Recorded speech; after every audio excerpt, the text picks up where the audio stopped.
The Painter's Bargain by William Makepeace Thackeray. Simon Gamboge was the son of Solomon Gamboge, and, as all the world knows, both father and son were astonishingly clever fellows at their profession. Solomon painted landscapes, which nobody bought, and Simon took a higher line and painted portraits to admiration, only nobody came to sit to him. As he was not gaining £5 a year by his profession, and had arrived at the age of 20 at least, Simon determined to better himself by taking a wife, a plan which a number of other wise men adopt in similar years and circumstances. So Simon prevailed upon a butcher's daughter, to whom he owed considerably for cutlets, to quit the meat shop and follow him. Griscanissa, such was the fair creature's name, was as lovely as a bit of mutton, her father said, as ever a man would wish to stick a knife into. She had sat to the painter for all sorts of characters, and the curious who possess any of Gamboge's pictures will see her as Venus, Minerva, Madonna, and in numberless other characters. Portrait of a lady, Orescanissa, sleeping nymph, Griscanissa, without a rag of clothes, lying in a forest, maternal solicitude, Griscanissa again with young Master Gamboge, who was by this time the offspring of her affections. The lady brought the painter a handsome little fortune of a couple of £100, and as long as this sum lasted no woman could be more lovely or loving. But want began speedily to attack their little household.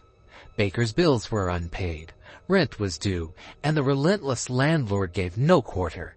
And to crown the whole, her father, unnatural butcher, suddenly stopped the supplies of mutton chops, and swore that his daughter, and the dauber her husband, should have no more of his wares. At first they embraced tenderly, and kissing and crying over the little infant, vowed to heaven that they would do without. But in the course of the evening Griscanissa grew peckish, and poor Simon pawned his best coat. When this habit of pawning is discovered, it appears to the poor a kind of El Dorado.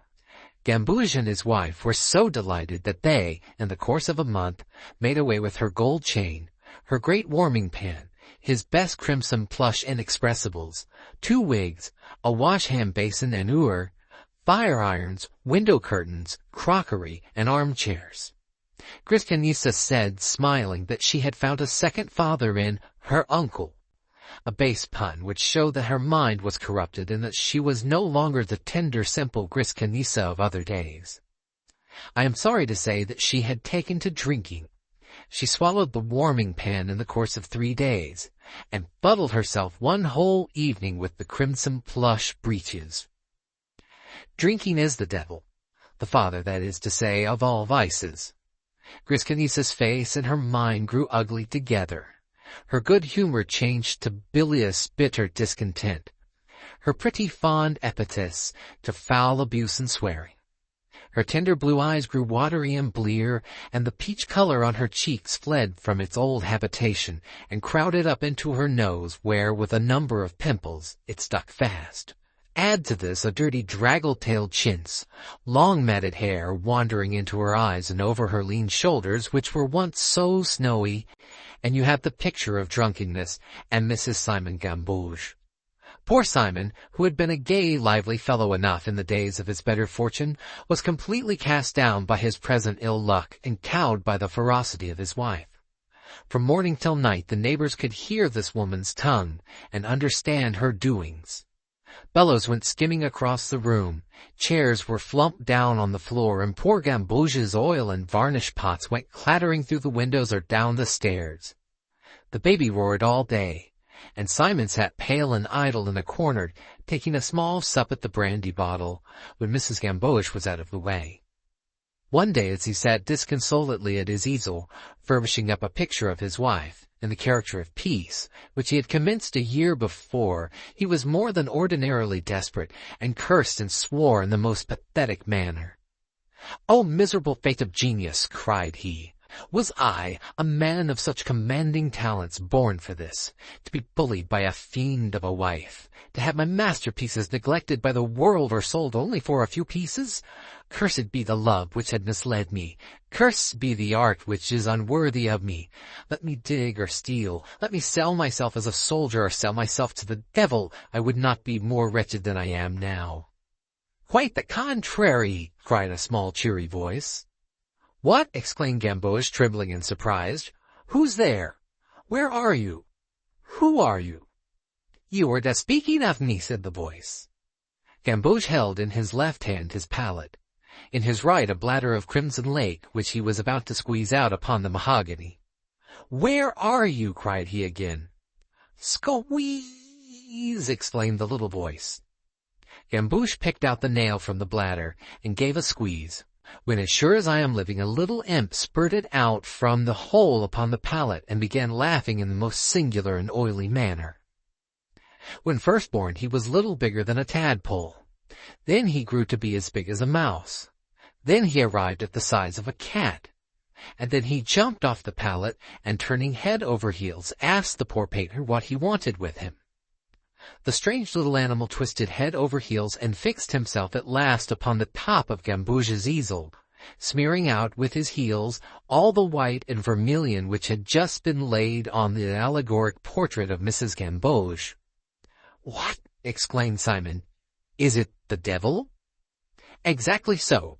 Talk of me, you know, and I am always at hand. Besides, I am not half so black as I am painted, as you will see when you know me a little better. Upon my word, said the painter, it is a very singular surprise which you have given me. To tell truth, I did not even believe in your existence.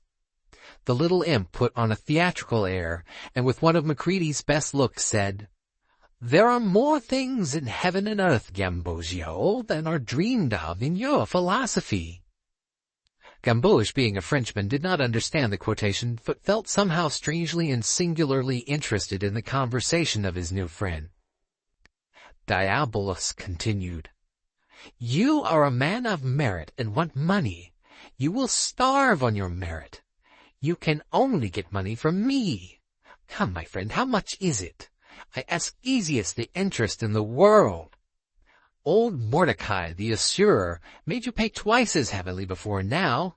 Nothing but the signature of a bond, which is a mere ceremony, and transfer of an article which in itself is a supposition. Valueless, windy, uncertain property of yours, called by some poet of your own, I think, an animula vagula blandula. Bah! There's no use beating about the bush. I mean a soul. Come, let me have it. You know you will sell it some other way, and not get such good pay for your bargain. And having made this speech, the devil pulled out from his fob a sheet as big as a double Times, only there was a different stamp in the corner. It is useless and tedious to describe law documents. Lawyers only love to read them, and they have as good in chitty as any that are to be found in the devil's own. So nobly have the apprentices emulated the skill of the master. Suffice it to say that poor Gamboge read over the paper and signed it. He was to have all he wished for 7 years, and at the end of that time was to become the property of the devil, provided that, during the course of the 7 years, every single wish which he might form should be gratified by the other of the contracting parties. Otherwise, the deed became dull and non-avenue, and Gamboge should be left to go to the devil in his own way. You will never see me again, said Diabolus, in shaking hands with poor Simon, on whose fingers he left such a mark as is to be seen at this day. Never, at least, unless you want me, for everything you ask will be performed in the most quiet and everyday manner. Believe me, it is best and most gentlemanlike, and avoids anything like scandal. But if you set me about anything which is extraordinary, and out of the course of nature, as it were, come I must, you know, and of this you are the best judge. So saying, Diabolus disappeared, but whether up the chimney, through the keyhole, or by any other aperture or contrivance, nobody knows. Simon Gamboge was left in a fever of delight, as, heaven forgive me, I believe many a worthy man would be if he were allowed an opportunity to make a similar bargain. "Hi-ho," said Simon. "I wonder whether this be a reality or a dream. I am sober, I know, for who will give me credit for the means to be drunk? And as for sleeping, I'm too hungry for that. I wish I could see a capon and a bottle of white wine." "Monsieur Simon!" cried a voice on the landing-place. "C'est ici," quoth Gamboge, hastening to open the door. He did so, and lo! There was a restaurateur's boy at the door, supporting a tray, a tin-covered dish, and plates on the same, and by its side a tall, amber-colored flask of sauterne. "I am the new boy, sir," exclaimed this youth on entering. "But I believe this is the right door, and you asked for these things?" Simon grinned and said, "Certainly I did ask for these things." But such was the effect which his interview with the demon had had on his innocent mind, that he took them, although he knew that they were for old Simon, the Jew dandy, who was mad after an opera girl had lived on the floor beneath. "Go, my boy," he said. "It is good. Call in a couple of hours and remove the plates and glasses." The little waiter trotted downstairs, and Simon sat greedily down to discuss the capon and white wine. He bolted the legs, he devoured the wings, he cut every morsel of flesh from the breast, seasoning his repast with pleasant draughts of wine, and caring nothing for the inevitable bill which was to follow all. "Ye God," said he as he scraped away at the backbone, "a dinner! What wine! And how gaily served up, too! There were silver forks and spoons, and the remnants of the fowl were upon a silver dish." "Why, the money for dishing these spoons," cried Simon, "would keep me and Mrs. G for a month. I wish—" And here Simon whistled, and turned round to see that nobody was peeping. "I wish the plate were mine." Oh, the horrid progress of the devil! "Here they are," thought Simon to himself.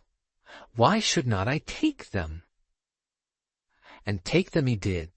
"Detection," said he, "is not so bad starvation, and I would as soon live in the galleys as live with Madame Gamboge." So Gamboge shoveled dish and spoons into the flap of his surtout, and ran downstairs as if the devil were behind him, as indeed he was. He immediately made for the house of his old friend the pawnbroker, that establishment which is called in France the Makepeace. "I am obliged to come to you again, my old friend," said Simon, "with some family plate of which I beseech you to take care." The pawnbroker smiled as he examined the goods. "I can give you nothing upon them," said he. "What?" cried Simon. "Not even the worth of the silver?" "No. I could buy them at that price at the Café Morisson, Rue de la Verre, where I suppose you got them a little cheaper." And so saying, he showed to the guilt-stricken Gamboge how the name of that coffee-house was inscribed upon every one of the articles which he had wished to pawn. The effects of conscience are dreadful indeed. Oh, how fearful is retribution! How deep is despair! How bitter is remorse for crime, when the crime is found cut! Otherwise, conscience takes matters much more easily. Gamboge cursed his fate, and swore henceforth to be virtuous. "But hark ye, my friend," continued the honest broker, "there is no reason why, because I cannot lend upon these things, I should not buy them. They will do to melt, if for no other purpose. Will you have half the money? Speak, or I peach." Simon's resolves about virtue were dissipated instantaneously. "Give me half," he said, "and let me go." "What scoundrels are these pawnbrokers!" ejaculated he as he passed out of the accursed shop, seeking every wicked pretext to rob the poor man of his hard-won gain. When he had marched forwards for a street or two, Gamboge counted the money which he had received, and found that he was in possession of no less than 100 francs. It was night as he reckoned out his equivocal gains, and he counted them at the light of a lamp. He looked up at the lamp, in doubt as to the course he should next pursue. Upon it was inscribed the simple number 152. "A gambling-house," thought Gamboge. "I wish I had half the money that is now on the table upstairs." He mounted, as many a rogue has done before him, and found 100 persons busy at a table of red and black. Gambouge's 5 Napoleons looked insignificant by the side of the heaps which were around him, but the effects of the wine, of the theft, and of the detection by the pawnbroker were upon him, and he threw down his capital stoutly upon the 00. It is a dangerous spot, that 00, our 00. But to Simon it was more lucky than to the rest of the world. The ball went spinning round, in its predestined circle rolled, as Shelley has it after Goethe, and plumped down at last in the 00. 135 gold Napoleons, Louis they were then, were counted out to the delighted painter. "Oh, Diabolus," cried he, "now it is that I begin to believe in thee." "Don't talk about merit," he cried, "talk about fortune. Tell me not about heroes for the future, tell me of zeros." And down went 20 Napoleons more upon the 0. The devil was certainly in the ball. Round it twirled and dropped into 0 as naturally as a duck pops its head into a pond. Our friend received £500 for his stake, and the croupiers and lookers-on began to stare at him. There were £12,000 on the table. Suffice it to say that Simon won half and retired from the Palais Royal with a thick bundle of banknotes crammed into his dirty 3-cornered hat. He had been but half an hour in the place, and he had won the revenues of a prince for half-year. Gambouge, as soon as he felt that he was a capitalist, and that he had a stake in the country, discovered that he was an altered man. He repented of his foul deed, and his base purloining of the restaurateur's plate. "Oh, honesty," he cried, "how unworthy is an action like this of a man who has a property like mine!" So he went back to the pawnbroker with the gloomiest face imaginable. "My friend," said he, "I have sinned against all that I hold most sacred. I have forgotten my family and my religion. Here is thy money. In the name of heaven, restore me the plate which I have wrongfully sold thee." But the pawnbroker grinned and said, "Nay, Mr. Gambouge, I will sell that plate for 1,000 francs to you, or I will never sell it at all." "Well," said Gambouge, "thou art an inexorable ruffian, Troyes boiles. I will give thee all I am worth," and here he produced a billet of 500 francs. "Look," said he, "this money is all I own. It is the payment of 2 years' lodging. To raise it I have toiled for many months, and failing, I have been a criminal.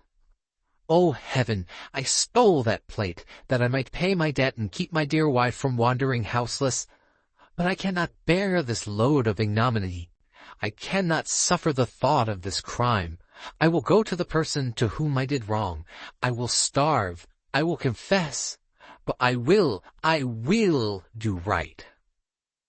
The broker was alarmed. "Give me thy note," he cried. "Here is the plate." "Give me an acquittal first," cried Simon, almost broken-hearted. "Sign me a paper, and the money is yours." So Triboilez wrote according to Gambouge's dictation. Received for 13 ounces of plate, £20. "Monster of iniquity," cried the painter, "fiend of wickedness, thou art caught in thine own snares. Hast thou not sold me £5 worth of plate for 20?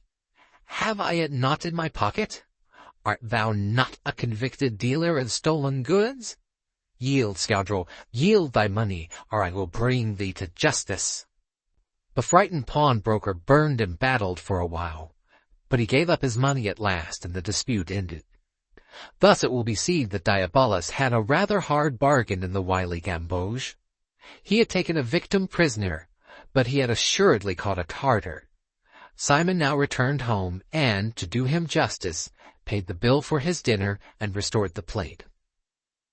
And now I may add, and the reader should ponder upon this as a profound picture of human life, that Gambouge, since he had grown rich, grew likewise abundantly moral.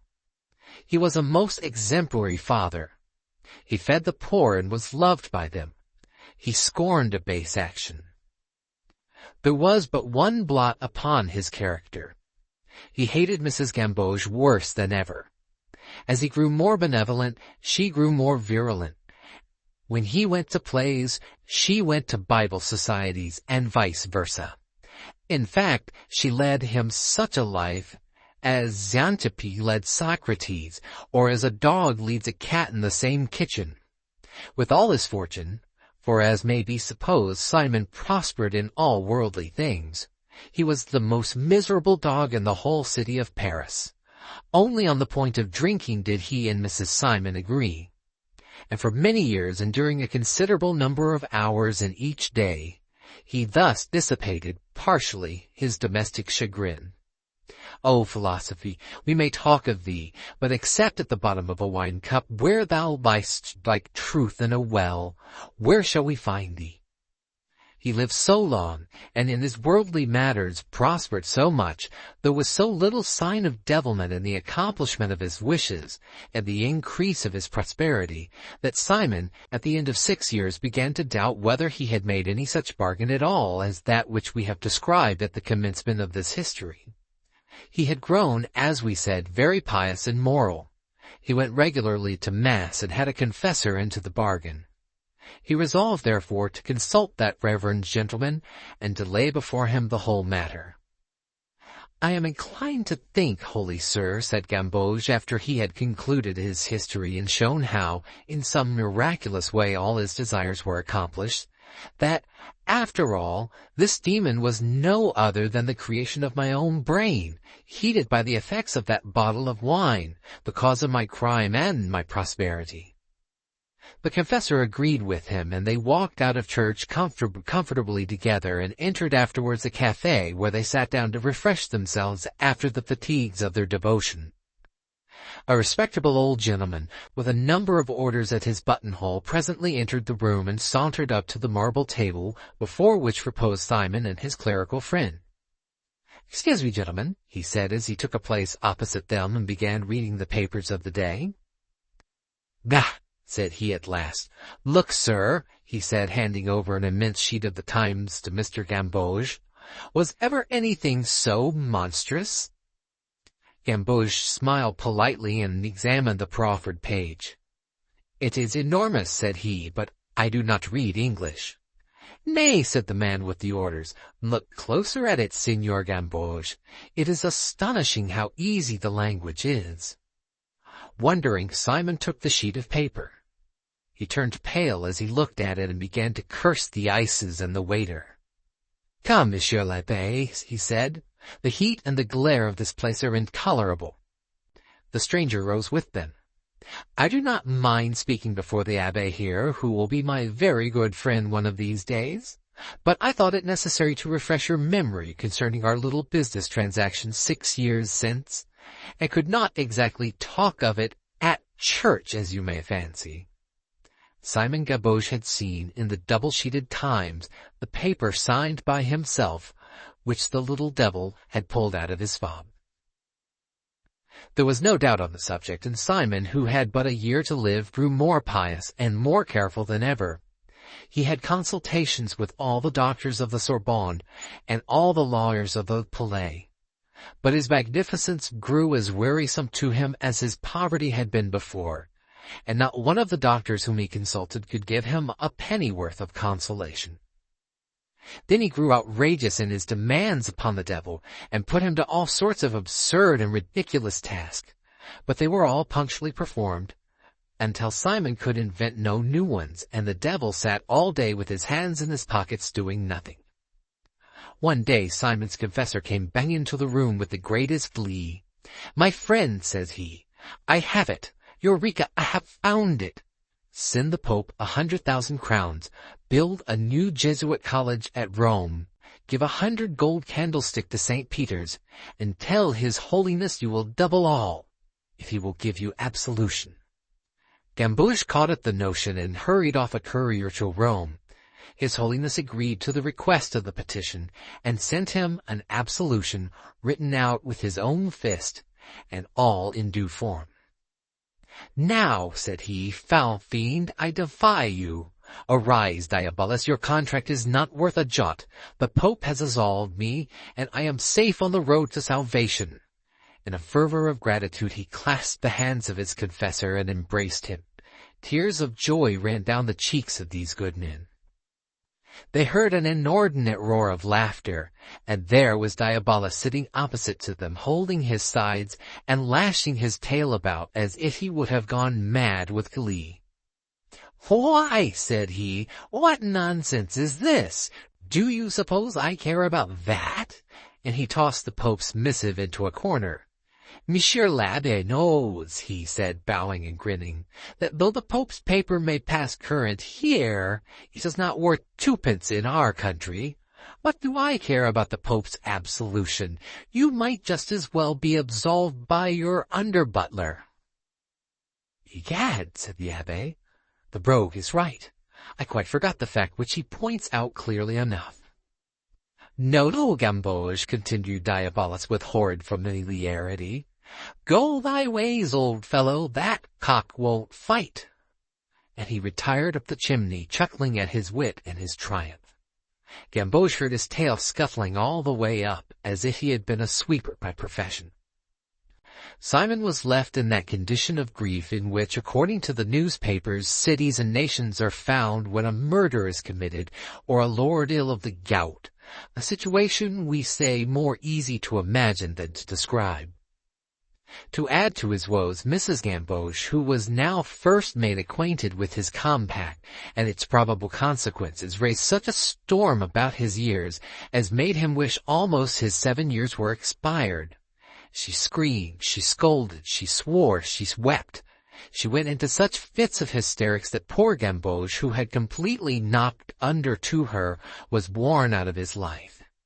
He was allowed no rest, day or night. He moped about his fine house, solitary and wretched, and cursed his stars that he had ever married the butcher's daughter. It wanted 6 months of the time. A sudden and desperate resolution seemed all at once to have taken possession of Simon Gamboge. He called his family and his friends together. He gave one of the greatest feasts that was ever known in the city of Paris. He gaily presided at one end of his table, while Mrs. Gamboge, splendidly arrayed, gave herself airs at the other extremity. After dinner, using the customary formula, he called upon Diabolus to appear. The old lady screamed and hoped he would not appear naked. The young ones tittered and longed to see the monster. Everybody was pale with expectation and affright. A very quiet, gentlemanly man, neatly dressed in black, made his appearance to the surprise of all present, and bowed all round to the company. "I will not show my credentials," he said, blushing and pointing to his hooves, which were cleverly hidden by his pumps and shoe-buckles, "unless the ladies absolutely wish it. But I am the person you want, Mr. Gamboge. Pray tell me, what is your will?" "You know," said that gentleman in a stately and determined voice, "that you are bound to me according to our agreement for 6 months to come?" "I am," replied the newcomer. "You are to do all that I ask, whatsoever it may be, or you forfeit the bond which I gave you." "It is true." "You declare this before the present company?" "Upon my honor as a gentleman," said Diabolus, bowing and laying his hand upon his waistcoat. A whisper of applause ran around the room. All were charmed with the bland manners of the fascinating stranger. "My love," continued Gamboge, mildly addressing his lady, "will you be so polite as to step this way? You know I must go soon, and I am anxious before this noble company to make a provision for one who, in sickness as in health, in poverty as in riches, has been my truest and fondest companion." Gamboge mopped his eyes with his handkerchief. All the company did likewise. Diabolus sobbed audibly, and Mrs. Gamboge sidled up to her husband's side and took him tenderly by the hand. "Simon," she said, "is it true? And do you really love your Griskinissa?" Simon continued solemnly, "Come hither, Diabolus. You are bound to obey me in all things for the 6 months during which our contract has to run. Take, then, Griskinissa Gamboge, live alone with her for half a year, never leave her from morning till night, obey all her caprices, follow all her whims, and listen to all the abuse which falls from her infernal tongue. Do this, and I ask no more of you. I will deliver myself up at the appointed time." No one could have looked more crestfallen, nor howled more hideously than Diabolus did now. "Take another year, Gamboge," screamed he. "2 more. 10 more. A century. Roast me on Wards's gridiron, boil me in holy water, but don't ask that. Don't bid me live with Mrs. Gamboge." Simon smiled sternly. "I have said it," he cried. "Do this, or our contract is at an end." The devil at this grinned so horribly that every drop of beer in the house turned sour. He gnashed his teeth so frightfully that every person in the company well nigh fainted with the colic. He slapped down the great parchment upon the floor, trampled upon it madly, and lashed it with his hooves and his tail. At last, spreading out a mighty pair of wings as wide as from here to Regent Street, he slapped Gamboge with his tail over one eye and vanished abruptly through the keyhole. Gamboge screamed with pain and started up. "You drunken, lazy scoundrel!" cried a shrill and well-known voice. "You have been asleep these 2 hours." And here he received another terrific box on the ear. It was too true. He had fallen asleep at his work, and the beautiful vision had been dispelled by the thumps of the tipsy Grishkanisa. Nothing remained to corroborate his story. "I wish," said the poor fellow, rubbing his tingling cheeks, "the dreams were true," and he went to work again at his portrait. My last accounts of Gamboge are that he has left the arts and is a footman in a small family. Mrs. Gamboge takes in washing, and it is said that her continual dealings with soap-suds and hot water have been the only things in life which have kept her from spontaneous combustion. End of The Painter's Bargain by William Makepeace Thackeray.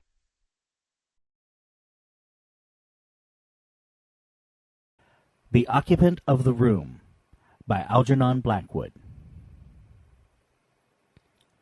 He arrived late at night by the yellow diligence, stiff and cramped after the toilsome ascent of 3 slow hours. The village, a single mass of shadow, was already asleep. Only in front of the little hotel was there noise and light and bustle, for a moment. The horses, with tired slouching gait, crossed the road and disappeared into the stable of their own accord, their harness trailing in the dust.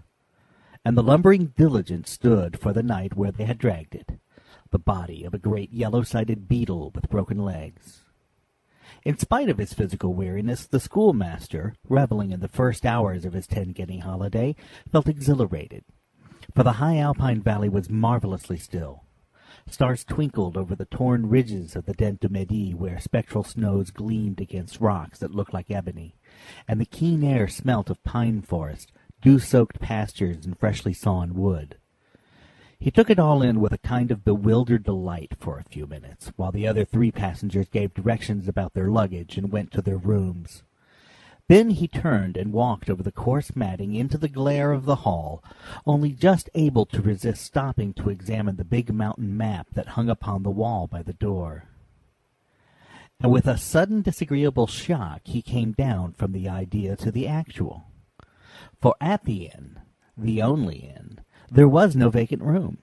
Even the available sofas were occupied. How stupid he had been not to write! Yet it had been impossible, he remembered, for he had come to the decision suddenly that morning in Geneva, enticed by the brilliance of the weather after a week of rain. They talked endlessly, this gold-braided porter and the hard-faced old woman.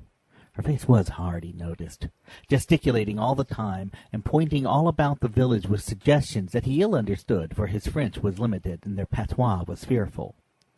There he might find a room, or there, but we are belas, full, more full than we care about. Tomorrow, perhaps, if so-and-so give up their rooms. And then with much shrugging of shoulders, the hard-faced old woman stared at the gold-braided porter, and the porter stared sleepily at the schoolmaster. At length, however, by some process of hope he did not himself understand, and following directions given by the old woman that were utterly unintelligible, he went out into the street and walked toward a dark group of houses she had pointed out to him. He only knew that he meant to thunder at a door and ask for a room. He was too weary to think out details. The porter half made to go with him, but turned back at the last moment to speak with the old woman. The houses sketched themselves dimly in the general blackness. The air was cold. The whole valley was filled with the rush and thunder of falling water. He was thinking vaguely that the dawn could not be very far away, and that he might even spend the night wandering in the woods, when there was a sharp noise behind him, and he turned to see a figure hurrying after him. It was the porter, running.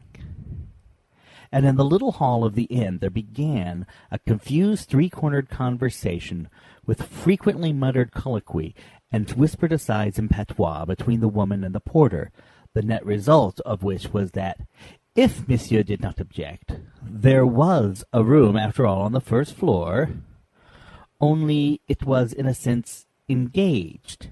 That is to say, but the schoolmaster took the room without inquiring too closely into the puzzle that had somehow provided it so suddenly. The ethics of hotel-keeping had nothing to do with him. If the woman offered him quarters, it was not for him to argue with her whether the said quarters were legitimately hers to offer.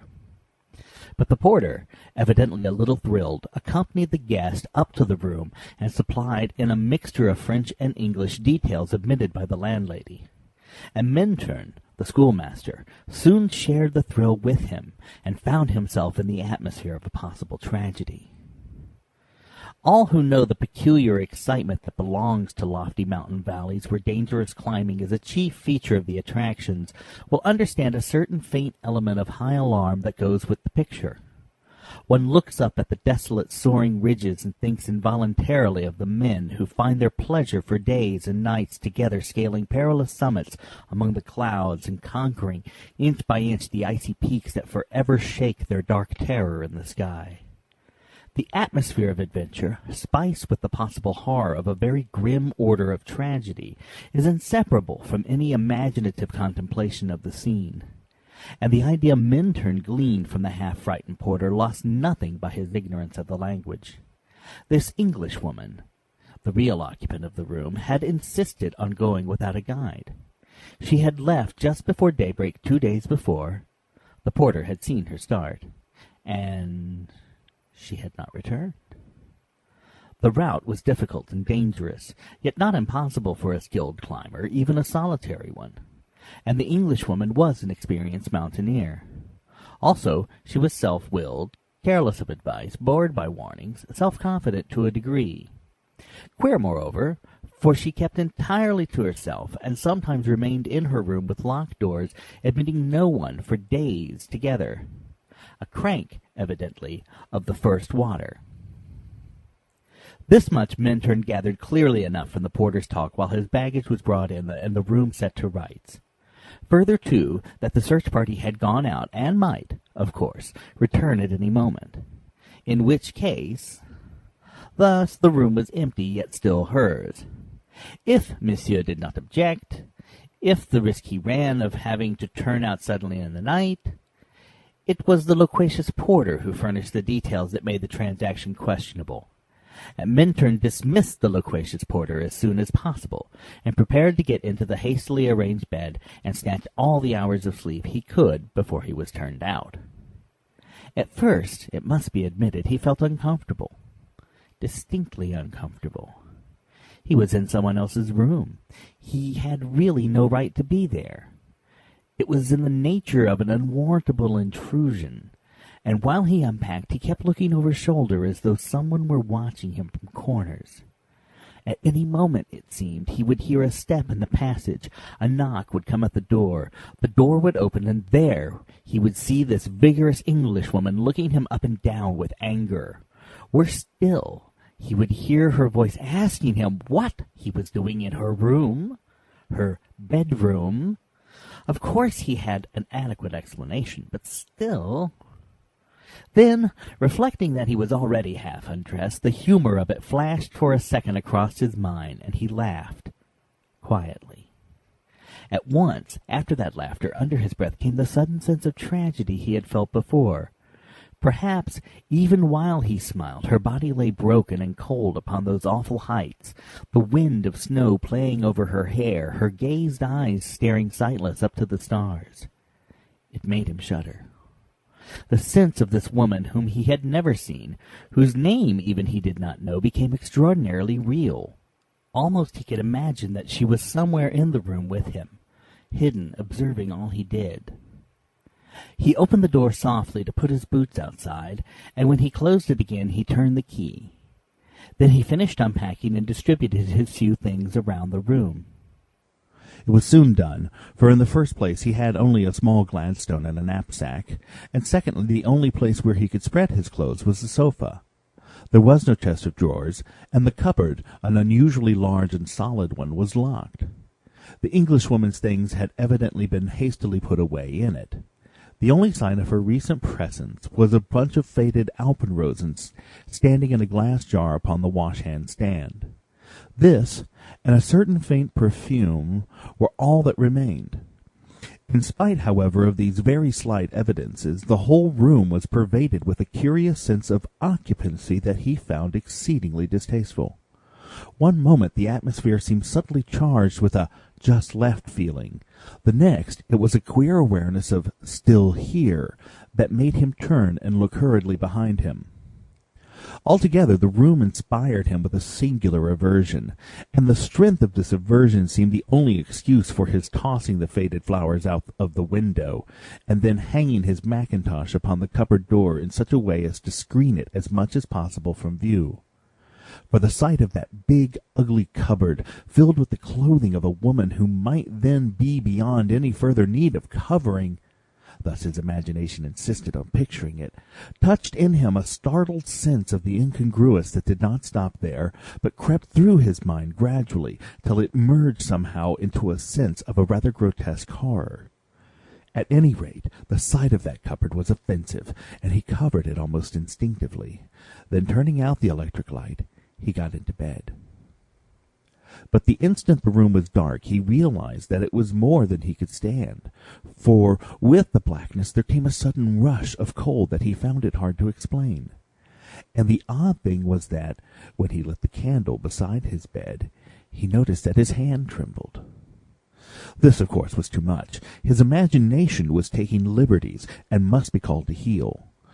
Yet the way he called it to order was significant, and its very deliberateness betrayed a mind that has already admitted fear. And fear, once in, is difficult to dislodge. He lay there upon his elbow in bed and carefully took note of all the objects in the room, with the intention, as it were, of taking an inventory of everything his senses perceived, then drawing a line, adding them up, finally, and saying with decision, "That's all the room contains. I've counted every single thing. There is nothing more now. I may sleep in peace." And it was during this absurd process of enumerating the furniture of the room that the dreadful sense of distressing lassitude came over him that made it difficult even to finish counting. It came swiftly, yet with an amazing kind of violence that overwhelmed him softly and easily, with a sensation of enervating weariness hard to describe. And its first effect was to banish fear. He no longer possessed enough energy to feel really afraid or nervous. The cold remained, but the alarm vanished, and into every corner of his usually vigorous personality crept the insidious poison of a muscular fatigue, at first, that in a few seconds it seemed translated itself into spiritual inertia. A sudden consciousness of the foolishness, the crass futility of life, of effort, of fighting, of all that makes life worth living, oozed into every fibre of his being and left him utterly weak. A spit of black pessimism that was not even vigorous enough to assert itself invaded the secret chambers of his heart. Every picture that presented itself to his mind came dressed grey shadows, those bored and sweating horses toiling up the ascent to nothing. That hard-faced landlady taking so much trouble to let her desire for gain conquer her sense of morality. For a few francs. That gold-rated porter, so talkative, fussy, energetic, and so anxious to tell all he knew. What was the use of them all? And for himself, what in the world was the good of all the labor and drudgery he went through in that preparatory school where he was junior master? What could it lead to? Wherein lay the value of so much uncertain toil, when the ultimate secrets of life were hidden, and no one knew the final goal? How foolish was effort, discipline, work! How vain was pleasure! How trivial the noblest life! With a jump that nearly upset the candle, Minturn challenged this weak mood. Such vicious thoughts were usually so remote from his normal character that the sudden vile invasion produced a swift reaction. Yet only for a moment. Instantly, again the depression descended upon him like a wave.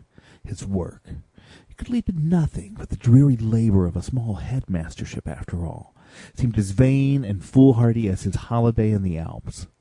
What an idiot he had been, to be sure, to come out with a knapsack merely to work himself into a state of exhaustion, climbing over toilsome mountains that led to nowhere, resulted in nothing. A dreariness of the grave possessed him. Life was a ghastly fraud, religion a childish humbug. Everything was merely a trap of death, a colored toy that nature used as a decoy. But a decoy for what? For nothing. There was no meaning in anything. The only real thing was death. And the happiest people were those who found it soonest. Then why wait for it to come? He sprang out of bed, thoroughly frightened. This was horrible. Surely mere physical fatigue could not produce a world of black, an outlook so dismal, a cowardice that struck with rich sudden hopelessness at the very roots of life. For normally he was cheerful and strong, full of the tides of healthy living, and this appalling lassitude swept the very basis of his personality into nothingness and the desire for death. It was like the development of a secondary personality. He had read, of course, how certain persons who suffered shocks developed thereafter entirely different characteristics, memory, taste, and so forth. It had all rather frightened him. Though scientific men vouched for it, it was hardly to be believed. Yet here was a similar thing taking place in his own consciousness. He was, beyond question, experiencing all the mental variations of someone else. It was unmoral. It was lawful. It was, well, after all, at the same time, it was uncommonly interesting. And this interest he began to feel was the first sign of his returned normal self. For to feel interest is to live and to love life.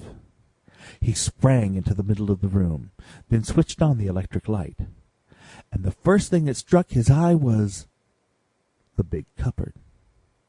"Hullo, there's that beastly cupboard!" he exclaimed to himself involuntarily yet aloud. It held all the clothes, the ringing skirts and coats and summer blouses of the dead woman, for he knew now, somehow or other, that she was dead. At that moment, through the open windows rushed the sound of falling water, bringing with it a vivid realization of the desolate snow-swept heights. He saw her, positively saw her, lying where she had fallen, the frost upon her cheeks, the snow-dust eddying about her hair and eyes, her broken limbs pushing against the lumps of ice. For a moment the sense of spiritual lassitude, of the emptiness of life, vanished before this picture of broken effort, of a small human force battling pluckily, yet in vain, against the impersonal and pitiless potencies of inanimate nature, and he found himself again his normal self. Then instantly returned again that terrible sense of cold, nothingness, emptiness. And he found himself standing opposite the big cupboard where her clothes were. He suddenly wanted to see those clothes, things she had used and worn. Quite close he stood, almost touching it. The next second he had touched it. His knuckles struck upon the wood. Why he knocked is hard to say. It was an instinctive movement, probably. Something in his deepest self dictated it, ordered it. He knocked at the door, and the dull sound upon the wood into the stillness of that room brought horror. Why should it have done so, he found it as hard to explain to himself as why he should have felt impelled to knock. The fact remains that when he heard the faint reverberation inside the cupboard, It brought with it so vivid a realization of the woman's presence that he stood there shivering upon the floor with a dreadful sense of anticipation. He almost expected to hear an answering knock from within, the rustling of hanging skirts perhaps, or worse still, to see the locked door slowly open toward him. And from that moment he declares that in some way or other he must have partially lost control of himself, or at least of his better judgment, for he became possessed by such an overmastering desire to tear open that cupboard door and see the clothes within that he tried every key in the room in the vain effort to unlock it, and then, finally, before he quite realized what he was doing, rang the bell. But having rung the bell for no obvious or intelligent reason at 2 o'clock in the morning, he then stood waiting in the middle of the floor for the servant to come, conscious for the first time that something outside his ordinary self had pushed him toward the act.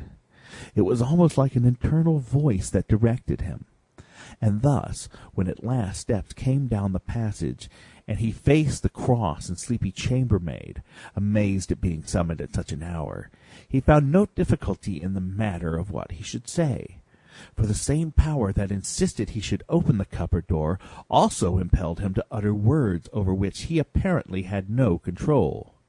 "It's not you I rang for," he said with decision and impatience. "I want a man. Wake the porter, and send him up to me at once. Hurry! I tell you, hurry!" And when the girl had gone, frightened at his earnestness, Minturn realized that the words surprised himself as much as they surprised her. Until they were out of his mouth, he had not known exactly what he was saying. But now he understood that some force foreign to his own personality was using his mind and organs.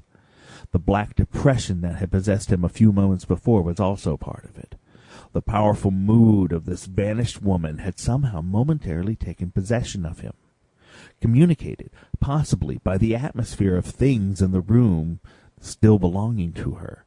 But even now, when the porter, without coat or collar, stood beside him in the room, he did not understand why he insisted, with a positive fury admitting no denial, that the key of that cupboard must be found, and the door instantly opened. The scene was a curious one. After some perplexed whispering with the chambermaid at the end of the passage, the porter managed to find and produce the key in question. Neither he nor the girl knew clearly what this excited Englishman was up to, or why he was so passionately intent upon opening the cupboard at 2 o'clock in the morning. They watched him with an air of wondering what was going to happen next. But something of his curious earnestness, even of his late fear, communicated itself to them, and the sound of the key grating in the lock made them both jump. They held their breath as the creaking door swung slowly open. All heard the clatter of that other key as it fell against the wooden floor within. The cupboard had been locked from the inside. But it was the scared housemaid, from her position in the corridor, who first saw, and with a wild scream fell crashing against the banisters. The porter made no attempt to save her. The schoolmaster and himself made a simultaneous rush towards the door, now wide open. They too had seen. There were no clothes, skirts, or blouses on the pegs, but they saw the body of the Englishwoman suspended in mid-air, the head bent forward. Jarred by the movement of unlocking, the body swung slowly round to face them. Pinned upon the inside of the door was a hotel envelope with the following words penciled in straggling writing: "Tired, unhappy, hopelessly depressed. I cannot face life any longer. All is black. I must put an end to it. I meant to do it on the mountains, but was afraid. I slipped back to my room unobserved. This way is easiest and best." End of The Occupant of the Room by Algernon Blackwood.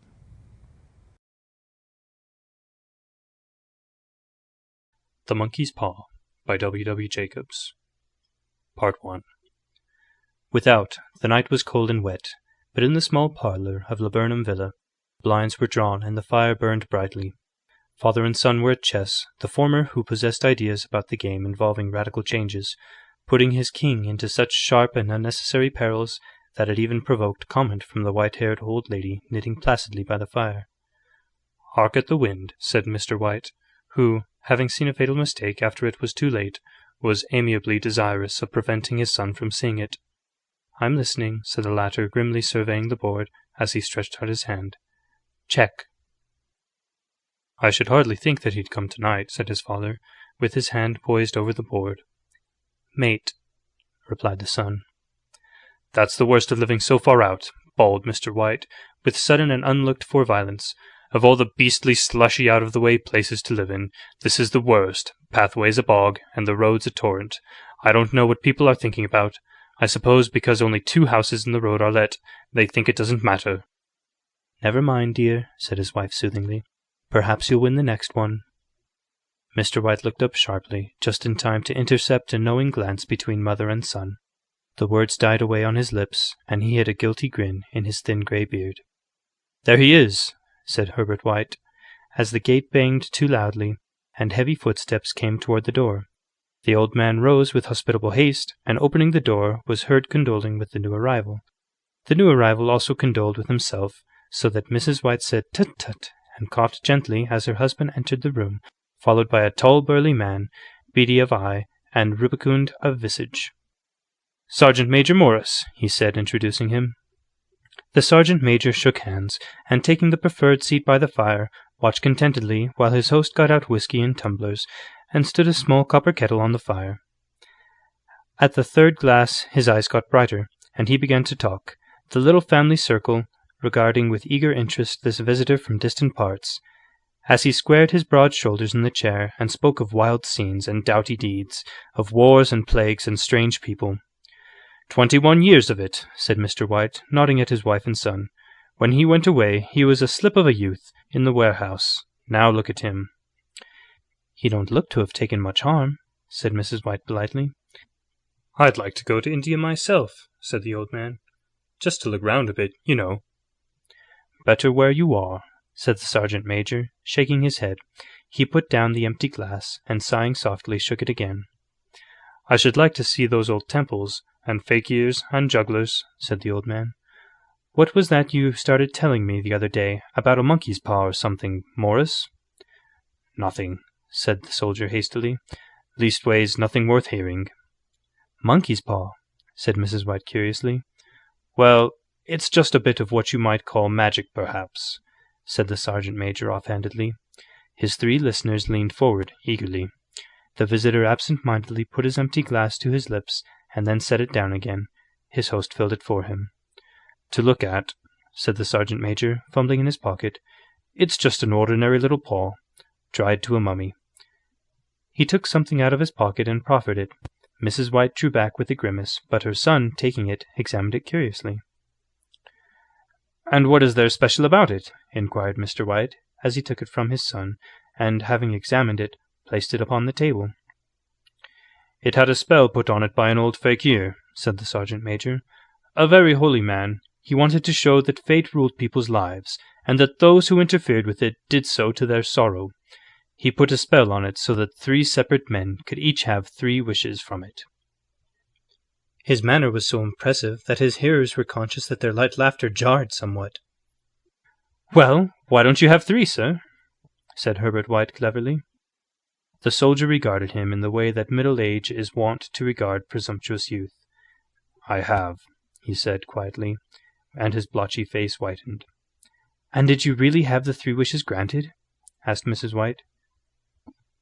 "I did," said the sergeant major, and his glass tapped against his strong teeth.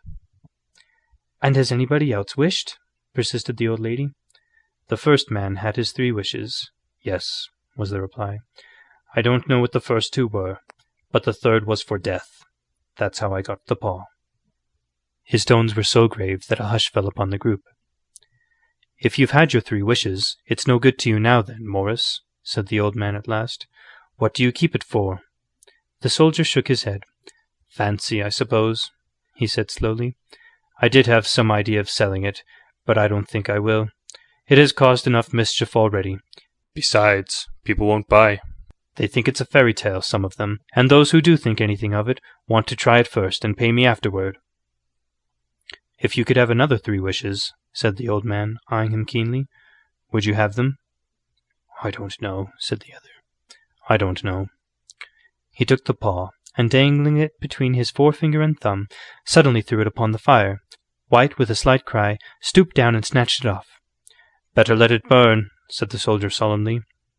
If you don't want it, Morris, said the other, give it to me. I won't, said his friend doggedly.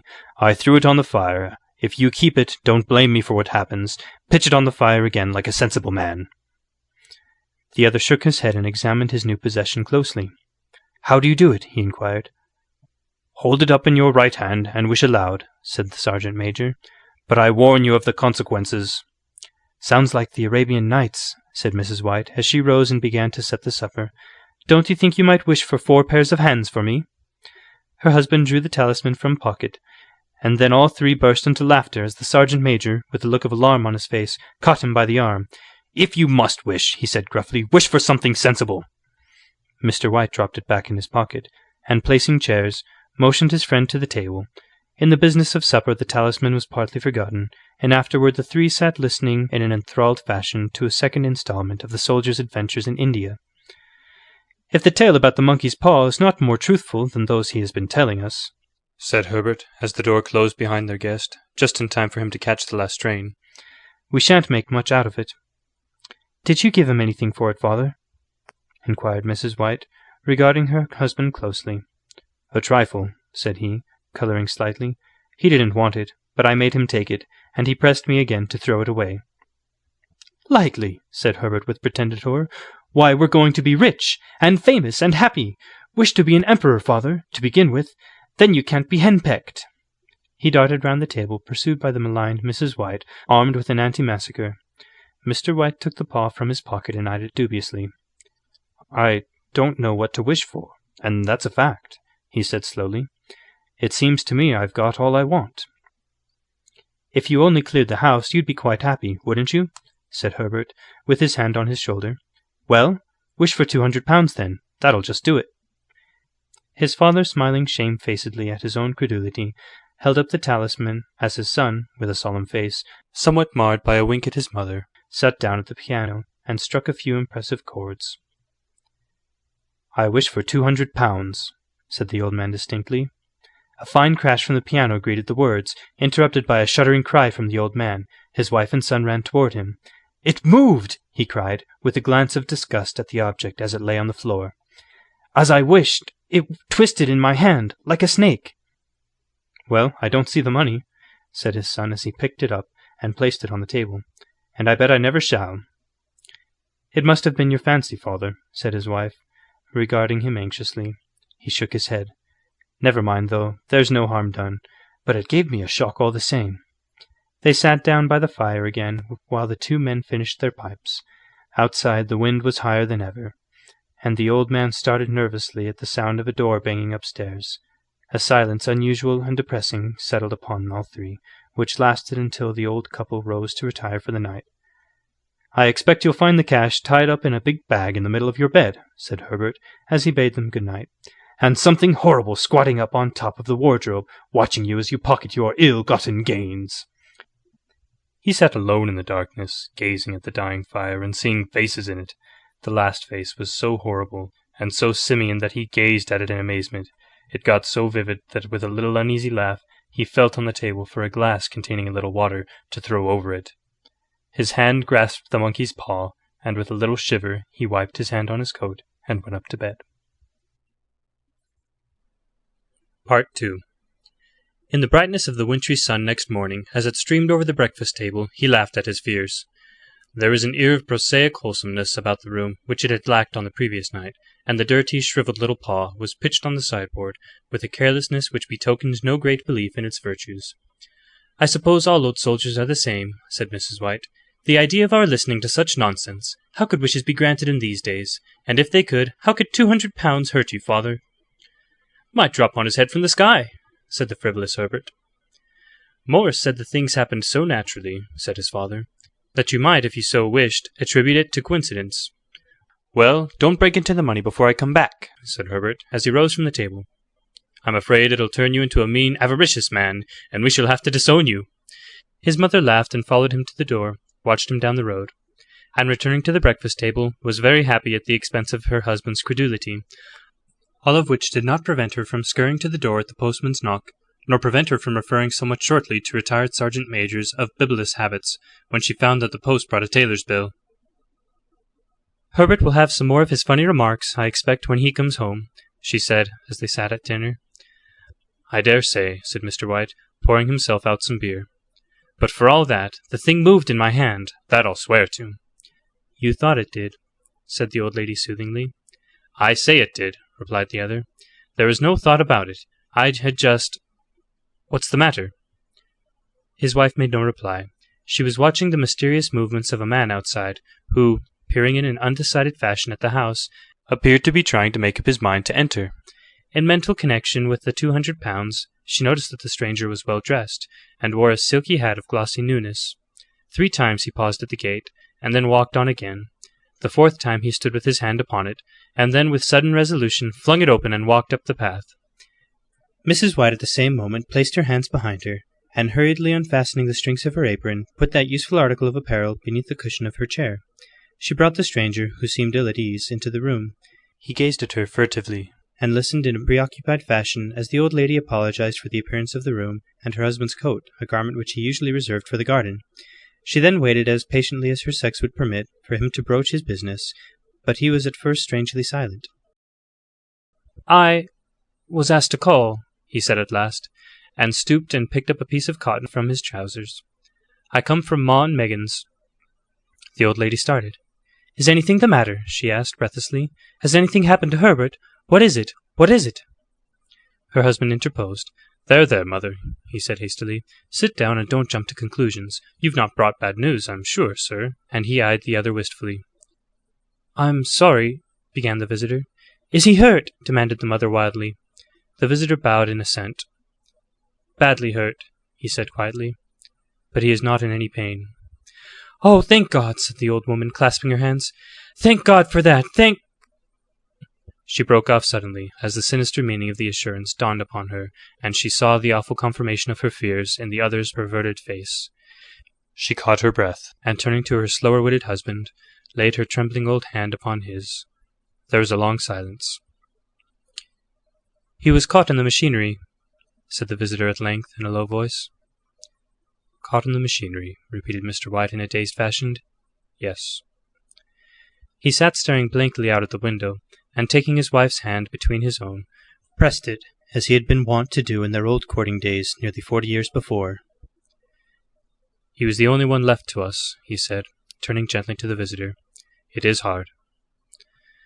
The other coughed, and rising, walked slowly to the window. "The firm wished me to convey their sincere sympathy with you in your great loss," he said, without looking round. "I beg that you will understand I am only their servant, and merely obeying orders." There was no reply. The woman's old face was white, her eyes staring, and her breath inaudible. On the husband's face was a look such as his friend the sergeant might have carried into his first action. "I was to say that Ma and Megan's disclaim all responsibility," continued the other. "They admit no liability at all. But in consideration of your son's services, they wish to present you with a certain sum as compensation." Mr. White dropped his wife's hand, and rising to his feet, gazed with a look of horror at his visitor. His dry lips shaped the words. "How much?" £200, was the answer. Unconscious of his wife's shriek, the old man smiled faintly, put out his hands like a sightless man, and dropped, a senseless heap, to the floor. Part 3. In the huge new cemetery, some 2 miles distant, the old people buried their dead, and came back to a house steeped in shadow and silence. It was all over so quickly that at first they could hardly realize it, and remained in a state of expectation, as though of something else to happen, something else, which was to lighten this load, too heavy for old hearts to bear. But the days passed, and expectation gave place to resignation, the hopeless resignation of the old, sometimes miscalled apathy. Sometimes they hardly exchanged a word, for now they had nothing to talk about, and their days were long to weariness. It was about a week after that the old man, waking suddenly in the night, stretched out his hand and found himself alone. The room was in darkness, and the sound of subdued weeping came from the window. He raised himself in bed and listened. "Come back," he said tenderly. "You will be cold." "It is colder for my son," said the old woman, and wept afresh. The sound of her sobs died away on his ears. The bed was warm, and his eyes heavy with sleep. He dozed fitfully, and then slept until a sudden wild cry from his wife awoke him with a start. "The paw!" she cried wildly. "The monkey's paw!" He started up in alarm. "Where? Where is it? What's the matter?" She came stumbling across the room toward him. "I want it," she said quietly. "You've not destroyed it." "It's in the parlor, on the bracket," he replied, marveling. "Why?" She cried and laughed together, and bending over kissed his cheek. "I only just thought of it," she said hysterically. "Why didn't I think of it before? Why didn't you think of it?" "Think of what?" he questioned. "The other 2 wishes," she replied rapidly. "We've only had one." "Was not that enough?" he demanded fiercely. "No," she cried triumphantly. "We'll have one more. Go down and get it, and wish our boy alive again." The man sat up in bed and flung the bedclothes from his quaking limbs. "Good God, you are mad," he cried aghast. "Get it," she panted. "Get it quickly and wish. Oh, my boy, my boy." Her husband struck a match and lit the candle. "Get back to bed," he said unsteadily. "You don't know what you are saying." "We had the first wish granted," said the old woman feverishly. "Why not the second?" "A coincidence," stammered the old man. "Go and get it and wish!" cried his wife, quivering with excitement. The old man turned and regarded her, and his voice shook. "He has been dead 10 days, and besides I would not tell you else, but I could only recognize him by his clothing. If he was too terrible for you to see then, how now?" "Bring him back," cried the old woman, and dragged him toward the door. "Do you think I fear the child I have nursed?" He went down in darkness, and felt his way to the parlor, and then to the mantelpiece. The talisman was in its place, and a horrible fear that the unspoken wish might bring his mutilated son before him ere he could escape from the room seized upon him, and he caught his breath as he found that he had lost the direction of the door. His brow cold with sweat, he felt his way round the table, and groped along the wall until he found himself in the small passage with the unwholesome thing in his hand. Even his wife's face seemed changed as he entered the room. It was white and expectant, and to his fears seemed to have an unnatural look upon it. He was afraid of her. "Wish!" she cried in a strong voice. "It is foolish and wicked," he faltered. "Wish!" repeated his wife. He raised his hand. "I wish my son alive again." The talisman fell to the floor, and he regarded it fearfully. Then he sank trembling into a chair, as the old woman, with burning eyes, walked to the window and raised the blind. He sat until he was chilled with cold, glancing occasionally at the figure of the old woman peering through the window. The candle end, which had burned below the rim of the china candlestick, was throwing pulsating shadows on the ceiling and walls, until, with a flicker larger than the rest, it expired. The old man, with an unspeakable sense of relief at the failure of the talisman, crept back to his bed, and a minute or 2 afterward the old woman came silently and apathetically beside him. Neither spoke, but lay silently listening to the ticking of the clock. A stair creaked, and a squeaky mouse scurried noisily through the wall. The darkness was oppressive, and after lying for some time screwing up his courage, he took the box of matches, and striking one, went downstairs for a candle.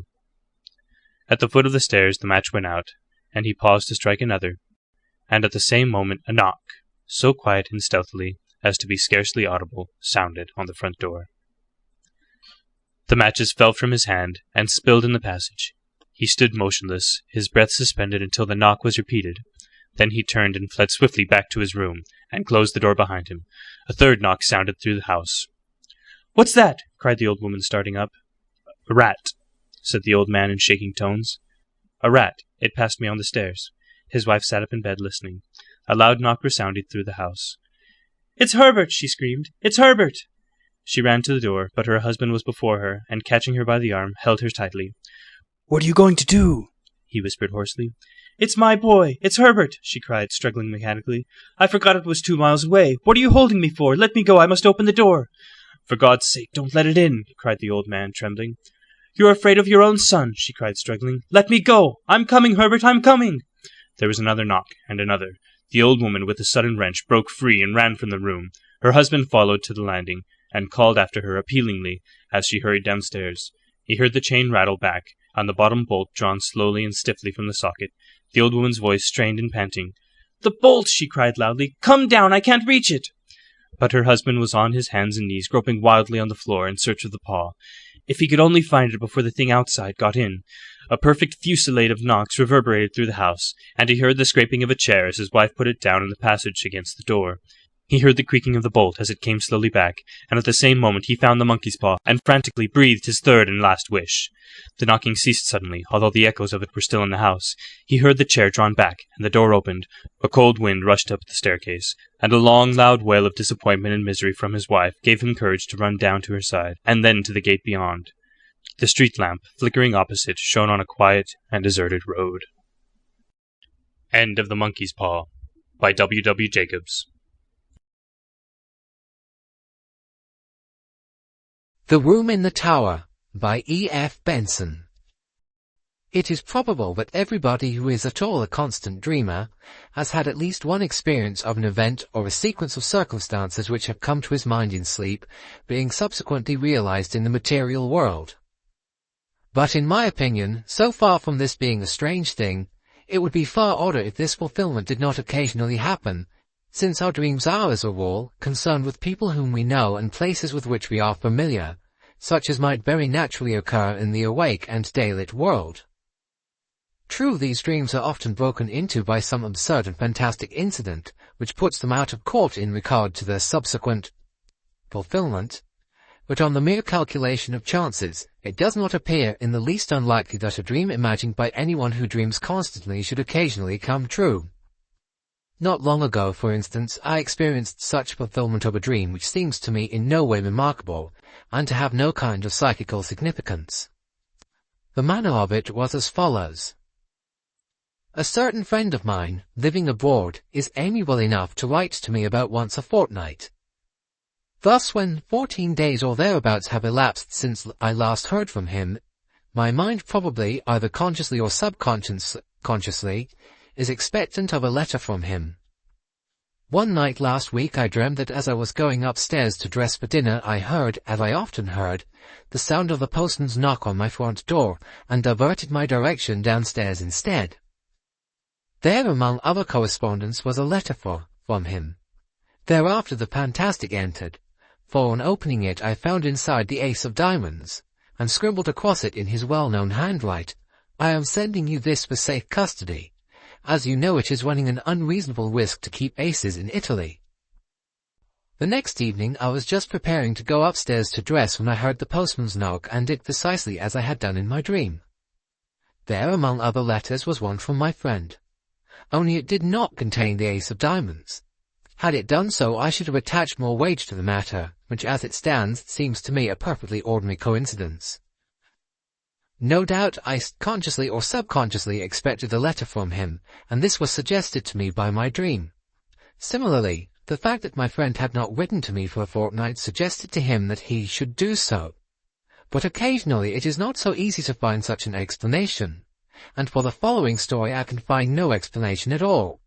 It came out of the dark, and into the dark it has gone again. All my life I have been an habitual dreamer. The nights are few, that is to say, when I do not find on awaking in the morning that some mental experience has been mine, and sometimes all night long, apparently, a series of the most dazzling adventures befall me. Almost without exception these adventures are pleasant, though often merely trivial.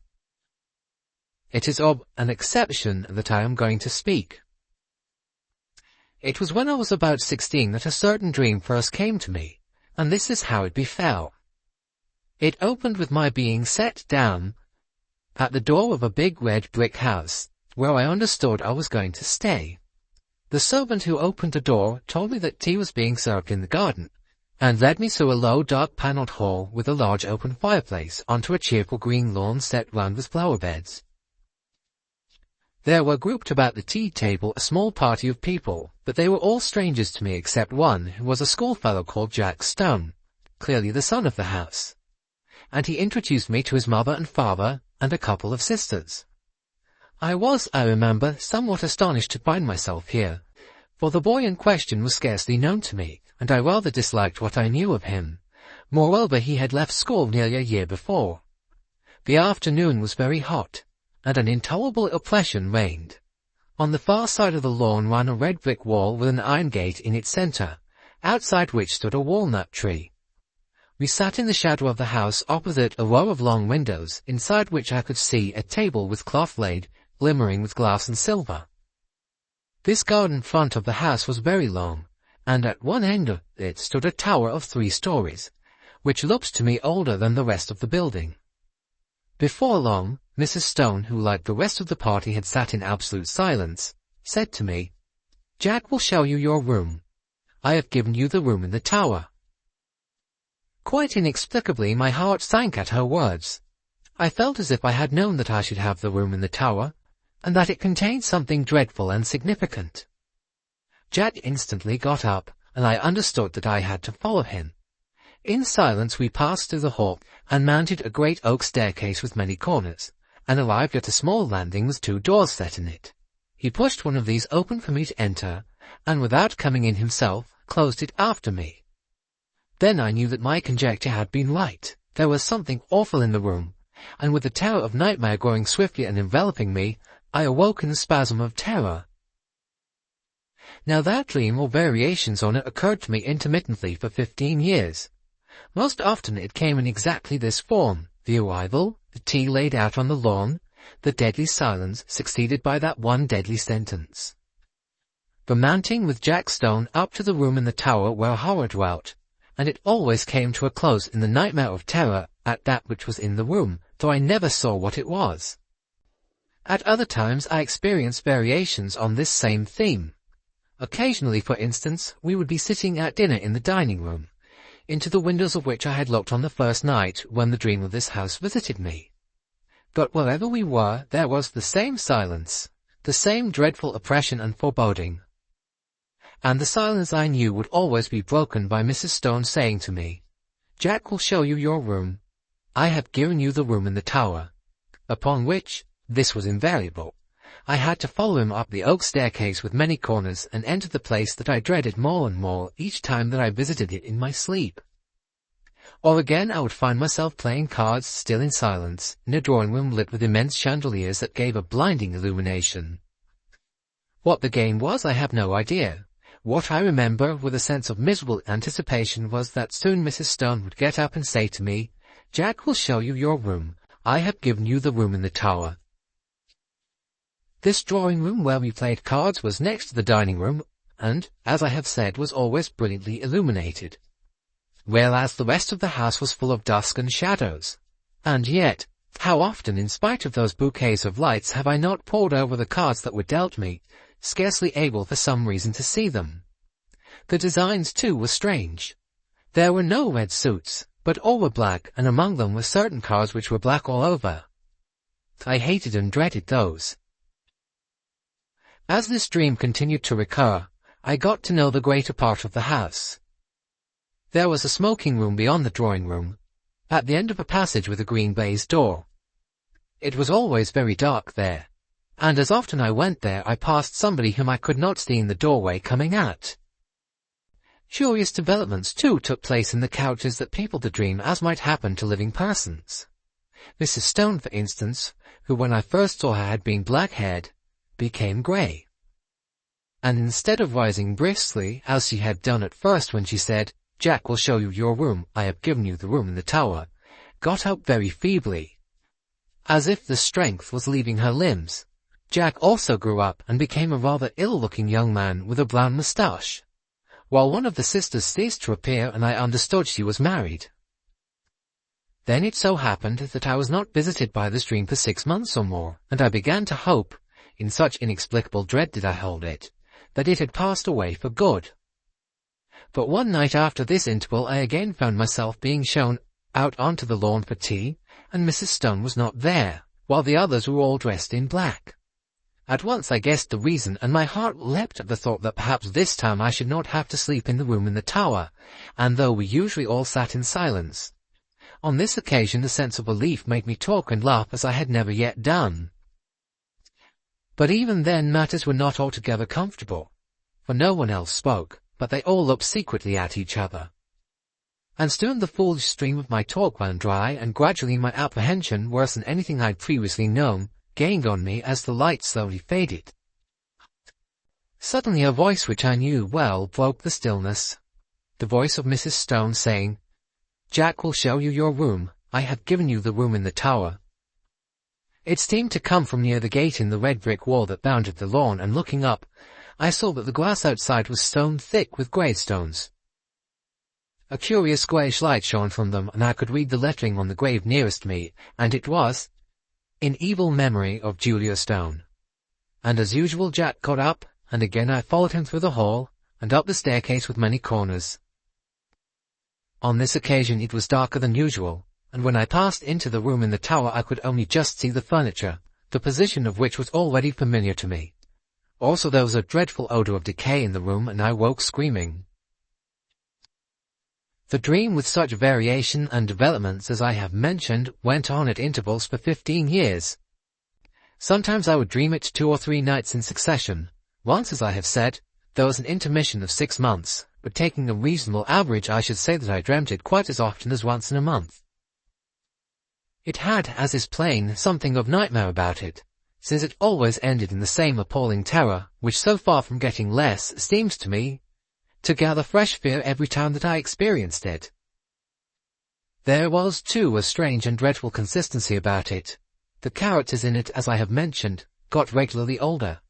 Death and marriage visited this silent family, and I never in the dream, after Mrs. Stone had died, set eyes on her again.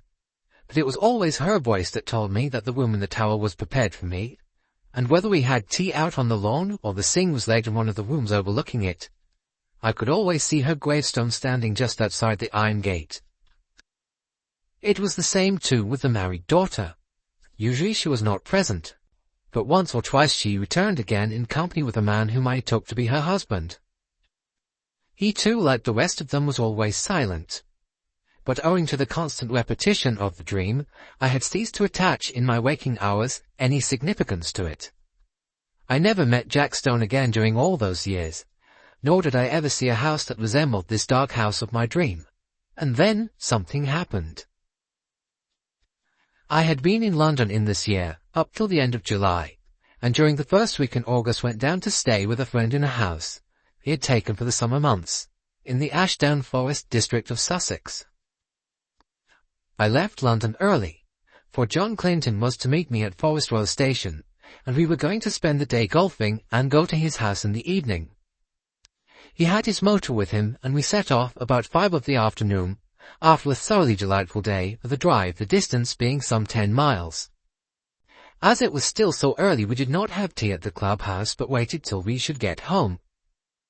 As we drove, the weather, which up until then had been, though hot, deliciously fresh, seemed to alter in quality, and became very stagnant and oppressive. And I felt that indefinable sense of ominous apprehension that I am accustomed to before thunder. John, however, did not share my views, attributing my loss of lightness to the fact that I had lost both my matches. Events proved, however, that I was right, for I do not think that the thunderstorm that broke that night was the sole cause of my depression. Our way lay through deep high-banked lanes, and before we had gone very far I fell asleep, and was only wakened by the stopping of the motor. And with a sudden thrill, partly of fear but chiefly of curiosity, I found myself standing in the doorway of my house of dream. We went, I half wondering whether or not I was dreaming still, through a low oak-panelled hall, and out onto the lawn where tea was laid in the shadow of the house. It was set in flower beds. A red brick wall with a gate in it, bounded of one side, and out beyond that was a space of rough grass with a walnut tree. The facade of the house was very long, and at one end stood a 3-storied tower, markedly older than the rest. Here for the moment all resemblance to the repeated dream ceased. There was no silent and somehow terrible family, but a large assembly of exceedingly cheerful persons, all of whom were known to me. And in spite of the horror with which the dream itself had always filled me, I felt nothing of it now that the scene of it was thus reproduced before me, but I felt intensest curiosity as to what was going to happen. Tea pursued its cheerful course, and before long Mrs. Clinton got up, and at that moment I think I knew what she was going to say. She spoke to me, and what she said was, "Jack will show you your room. I have given you the room in the tower." At that, for half a second, the horror of the dream took hold of me again. But it quickly passed, and again I felt nothing more than the most intense curiosity. It was not very long before it was amply satisfied. John turned to me. "Right at the top of the house," he said, "but I think you'll be comfortable. We're absolutely full up. Would you like to go and see it now? By Jove, I believe that you're right, and that we are going to have a thunderstorm. How dark it has become." I got up and followed him. We passed through the hall and up the perfectly familiar staircase. Then he opened a door and I went in. And at that moment sheer unreasoning terror again possessed me. I do not know what I feared. I simply feared. Then, like a sudden recollection when one remembers a name which has long escaped the memory, I knew what I feared. I feared Mrs. Stone, whose grave with the sinister inscription, "In evil memory." I had so often seen it in my dream just beyond the lawn which lay below my window.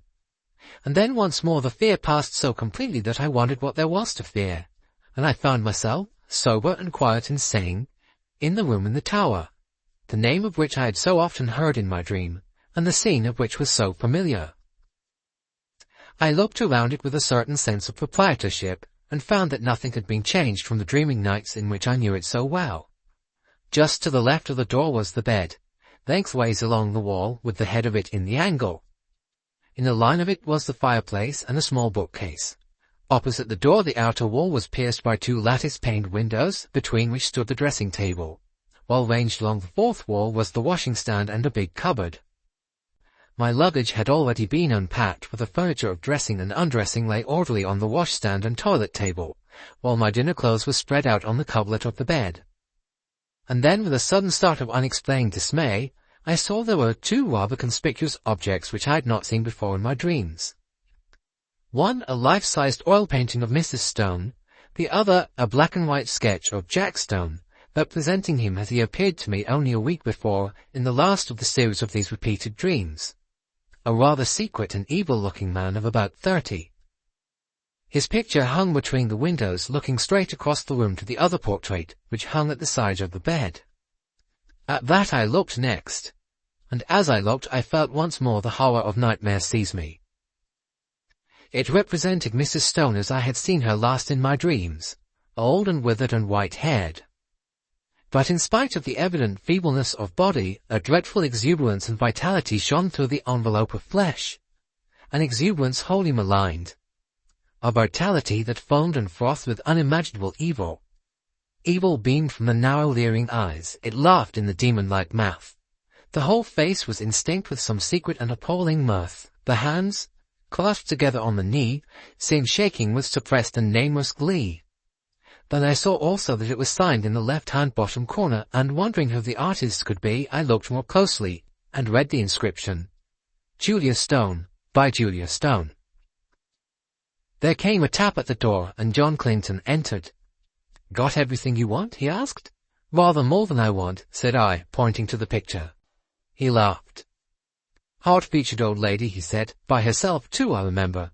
Anyhow, she can't have flattered herself much." "But don't you see," said I, "it's scarcely a human face at all. It's the face of some witch, of some devil." He looked at it more closely. "Yes, it isn't very pleasant," he said. "Scarcely a bedside manner, eh? Yes, I can imagine getting the nightmare if I went to sleep with that close by my bed. I'll have it taken down if you like."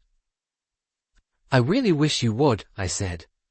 He rang the bell, and with the help of a servant, we detached the picture and carried it out onto the landing, and put it with its face to the wall.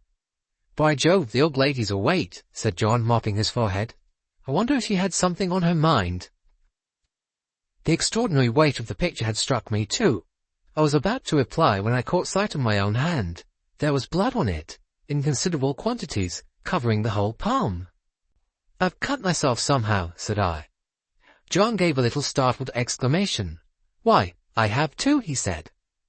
Simultaneously the footman took out his handkerchief and wiped his hand with it. I saw that there was blood also on his handkerchief. John and I went back into the tower room and washed the blood off, but neither on his hand nor on mine was there the slightest trace of a scratch or cut. It seemed to me that, having ascertained this, we both, by a sort of tacit consent, did not allude to it again. Something in my case had dimly occurred to me that I did not wish to think about. It was but a conjecture, but I fancied that I knew the same thing had occurred to him. The heat and impression of the air, for the storm we had expected was still undischarged, increased very much after dinner, and for some time most of the party, among whom were John Clinton and myself, sat outside in the path bounding the lawn where we had had tea. The night was absolutely dark, and no twinkle of star or moon ray could penetrate the pall of cloud that overset the sky. By degrees our assembly thinned.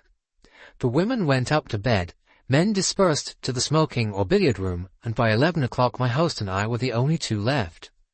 All the evening I thought that he had something on his mind, and as soon as we were alone he spoke. "The man who helped us with the picture had blood on his hands too, did you notice?" he said.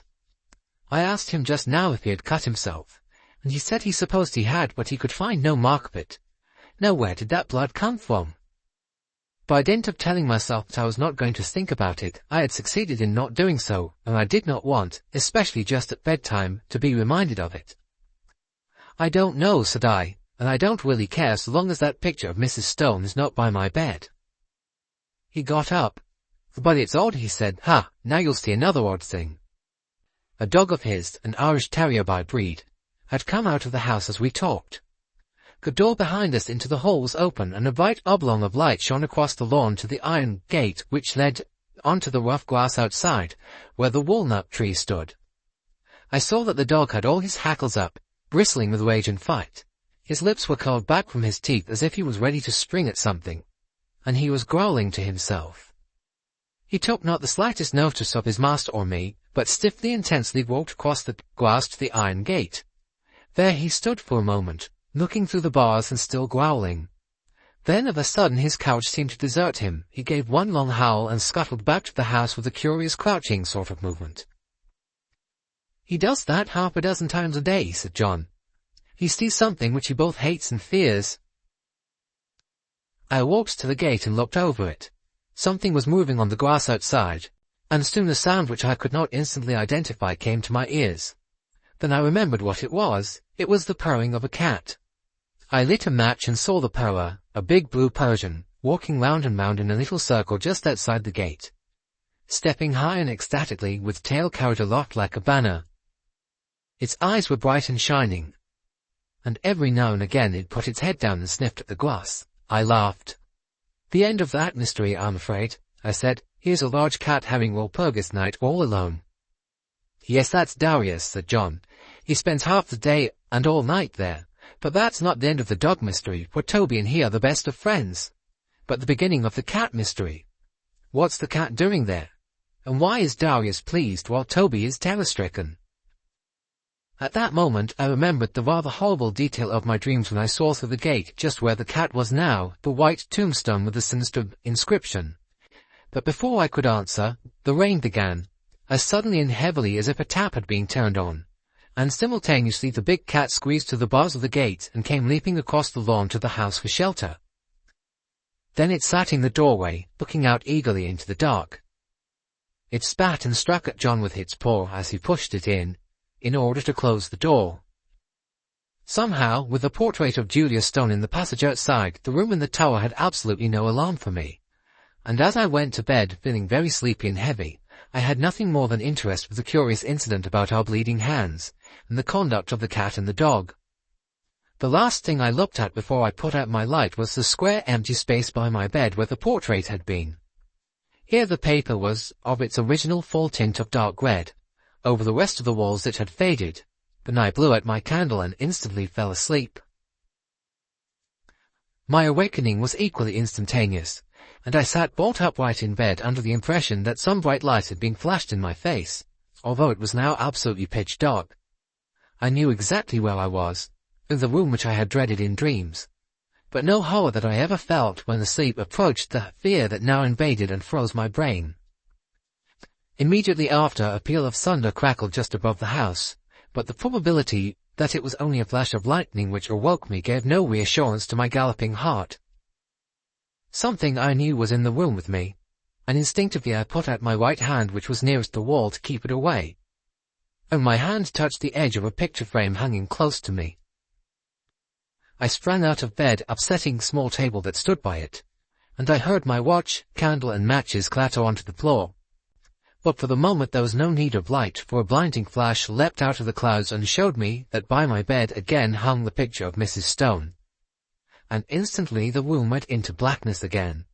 But in that flash I saw another thing also, namely a figure that leaned over the end of my bed, watching me. It was dressed in some close-clinging white garment, spotted and stained with mould, and the face was that of the portrait. Overhead the thunder cracked and roared, and when it ceased, and the deathly stillness succeeded, I heard the rustle of movement coming near me, and, more horrible yet, perceived an odour of corruption and decay. And then a hand was laid on the side of my neck, and close behind my ear I heard quick taken, eager breathing. Yet I knew that this thing, though it could be perceived by touch, by smell, by eye, and by ear, was not of this earth, but something that had passed out of the body and had power to make itself manifest. Then a voice, already familiar to me, spoke. "I knew you would come to the room in the tower," it said. "I have been long waiting for you. At last you have come. Tonight I shall feast. Before long, we will feast together." And the quick breathing came closer to me. I could feel it on my neck. At that the terror, which I think had paralyzed me for the moment, gave way to the wild instinct of self-preservation. I hit wildly with both arms, kicking out at the same moment, and heard a little animal squeal and something soft drop with a thud beside me. I took a couple of steps forward, nearly tripping up over whatever it was that lay there, and by the merest good luck found the handle of the door. In another second I ran out on the landing and had banged the door behind me. Almost at the same moment I heard a door open somewhere below, and John Clinton, candle in hand, came running upstairs. "What is it?" he said. "I sleep just below you and heard a noise as if— Good heavens, there's blood on your shoulder." I stood there, so he told me afterwards, swaying from side to side, white as a sheet, with a mark on my shoulder as if a hand covered with blood had been laid there. "It's in there," I said, pointing. "She, you know. The portrait is in there too, hanging up on the place we took it from." At that he laughed.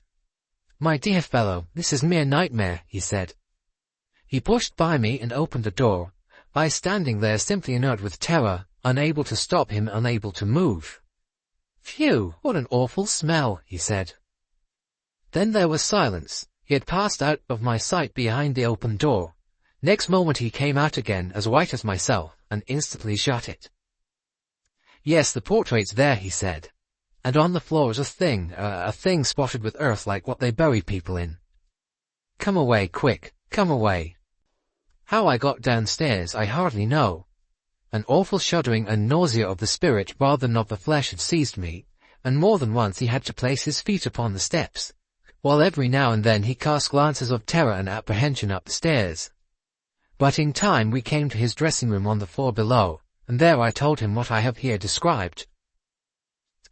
The sequel can be made short. Indeed, some of my readers have perhaps already guessed what it was, if they remember that inexplicable affair of the churchyard at West Fawley some 8 years ago, when an attempt was made 3 times to bury the body of a certain woman who had committed suicide. On each occasion the coffin was found in the course of a few days again protruding from the ground. After the 3rd attempt, in order that the thing should not be talked about, the body was buried elsewhere in unconsecrated ground. Where it was buried was just outside the iron gate of the garden belonging to the house where this woman had lived. She had committed suicide in a room at the top of the tower in that house. Her name was Julia Stone. Subsequently, the body was again secretly dug up, and the coffin was found to be full of blood. E. F. Benson's The Room in the Tower.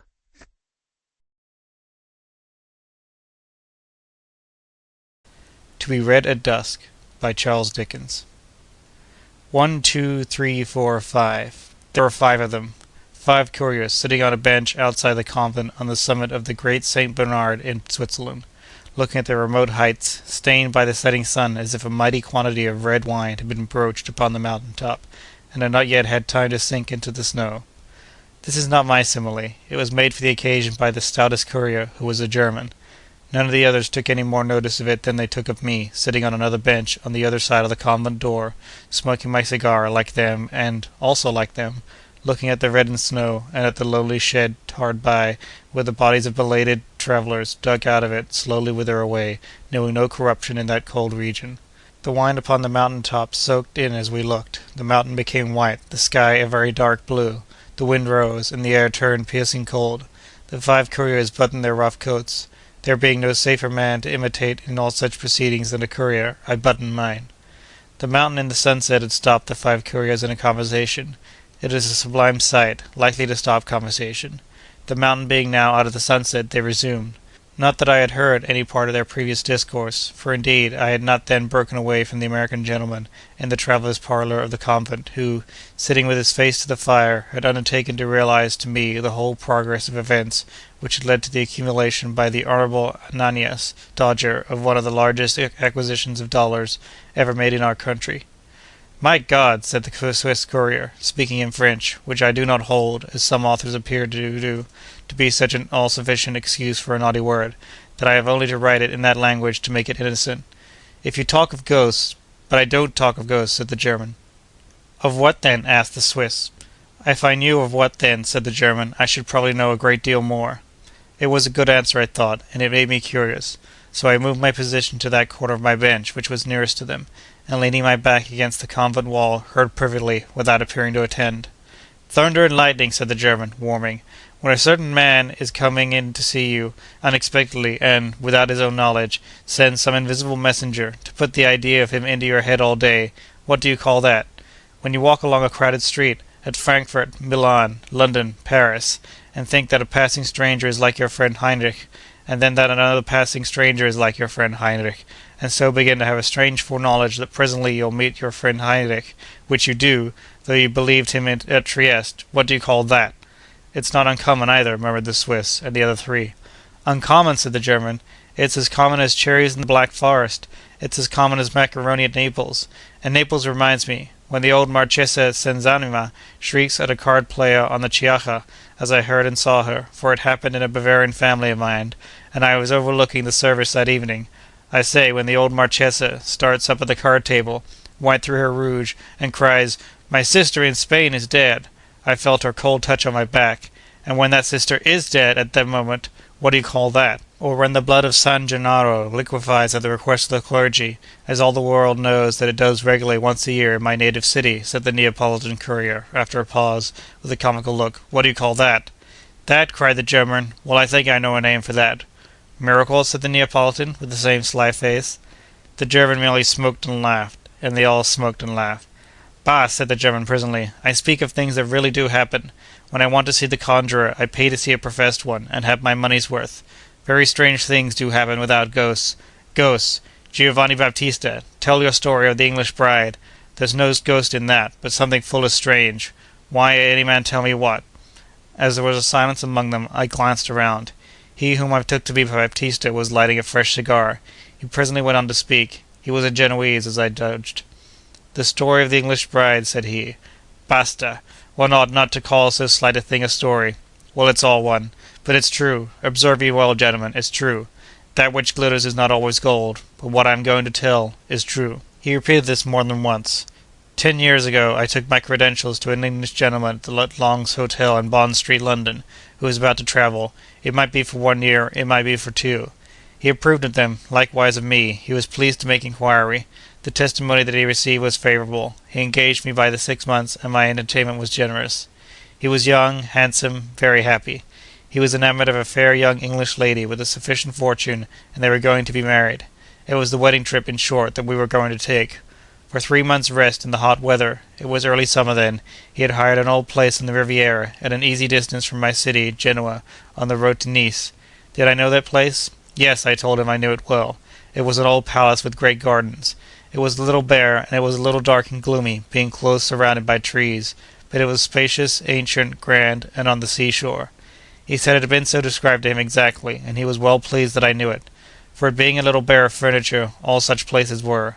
For its being a little gloomy, he had hired it principally for the gardens, and he and my mistress would pass the summer weather in their shade. "So all goes well, Baptista?" said he. "Indubitably, signore, very well.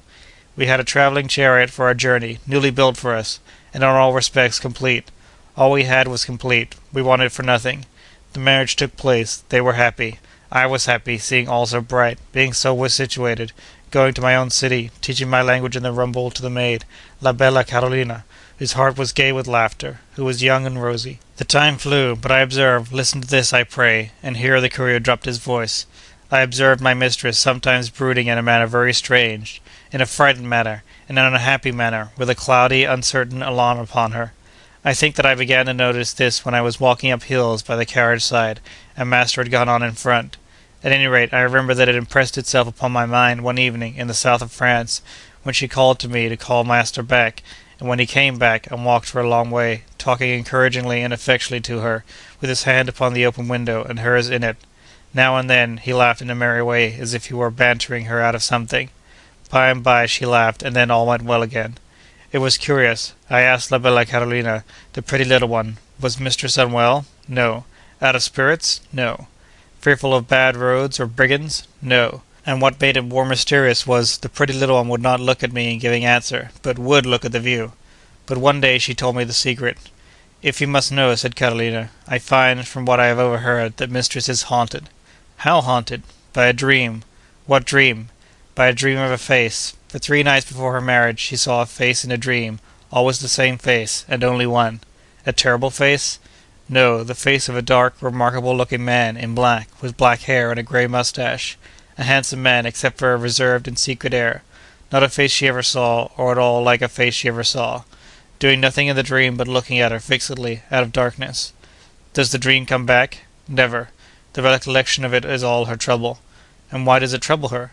Carolina shook her head. That's master's question, said La Bella. She didn't know. She wonders why herself. But I heard her tell him, only last night, that if she was to find a picture of that face in our Italian house, which she is afraid she will, she did not know how she could ever bear it. Upon my word, I was fearful after this, said the Genoese courier, of our coming to the old palazzo, lest some such ill-starred picture should happen to be there.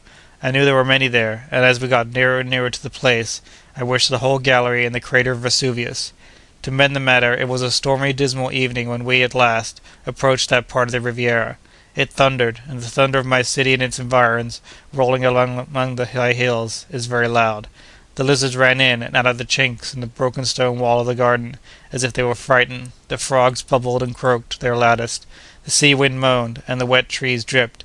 And the lightning, body of San Lorenzo, how it lightened! We all know what an old place in or near Genoa is, how time and the sea air have blotted it, how the drapery painted on the outer walls has peeled off in great flakes of plaster, how the lower windows are darkened with rusty bars of iron, how the courtyard is overgrown with grass, how the outer buildings are dilapidated, how the whole pile seems devoted to ruin. Our palazzo was one of true kind. It had been shut up close for months, years.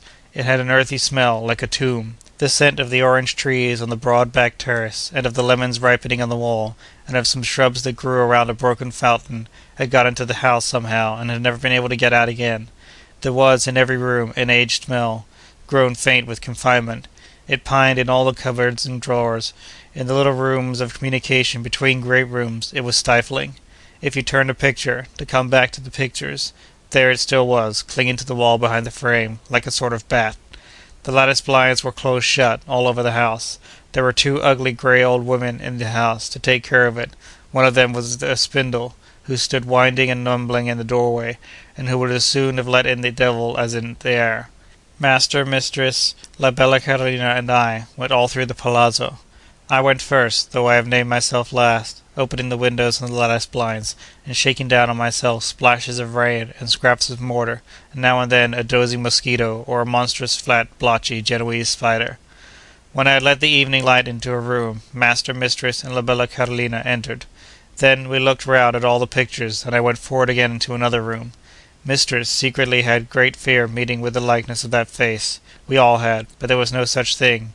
The Madonna and Bambino, San Francisco, San Sebastiano, Venus, Santa Caterina, angels, brigands, friars, temples at sunset, battles, white horses, forests, apostles, Doge, all my old acquaintances many times repeated, yes. Dark, handsome man in black, reserved in secret, with black hair and grey moustache, looking fixedly at mistress out of darkness? No. At last we got through all the rooms and all the pictures, and came out into the gardens. They were pretty well kept, being rented by a gardener, and were large and shady. In one place there was a rustic theatre, open to the sky, the stage a green slope, the coulisses, 3 entrances upon a side, sweet-smelling leafy screens. Mistress moved her bright eyes, even there, as if she looked to see the face come in upon the scene. But all was well. "Now, Clara," master said in a low voice, "you see that it is nothing. You are happy."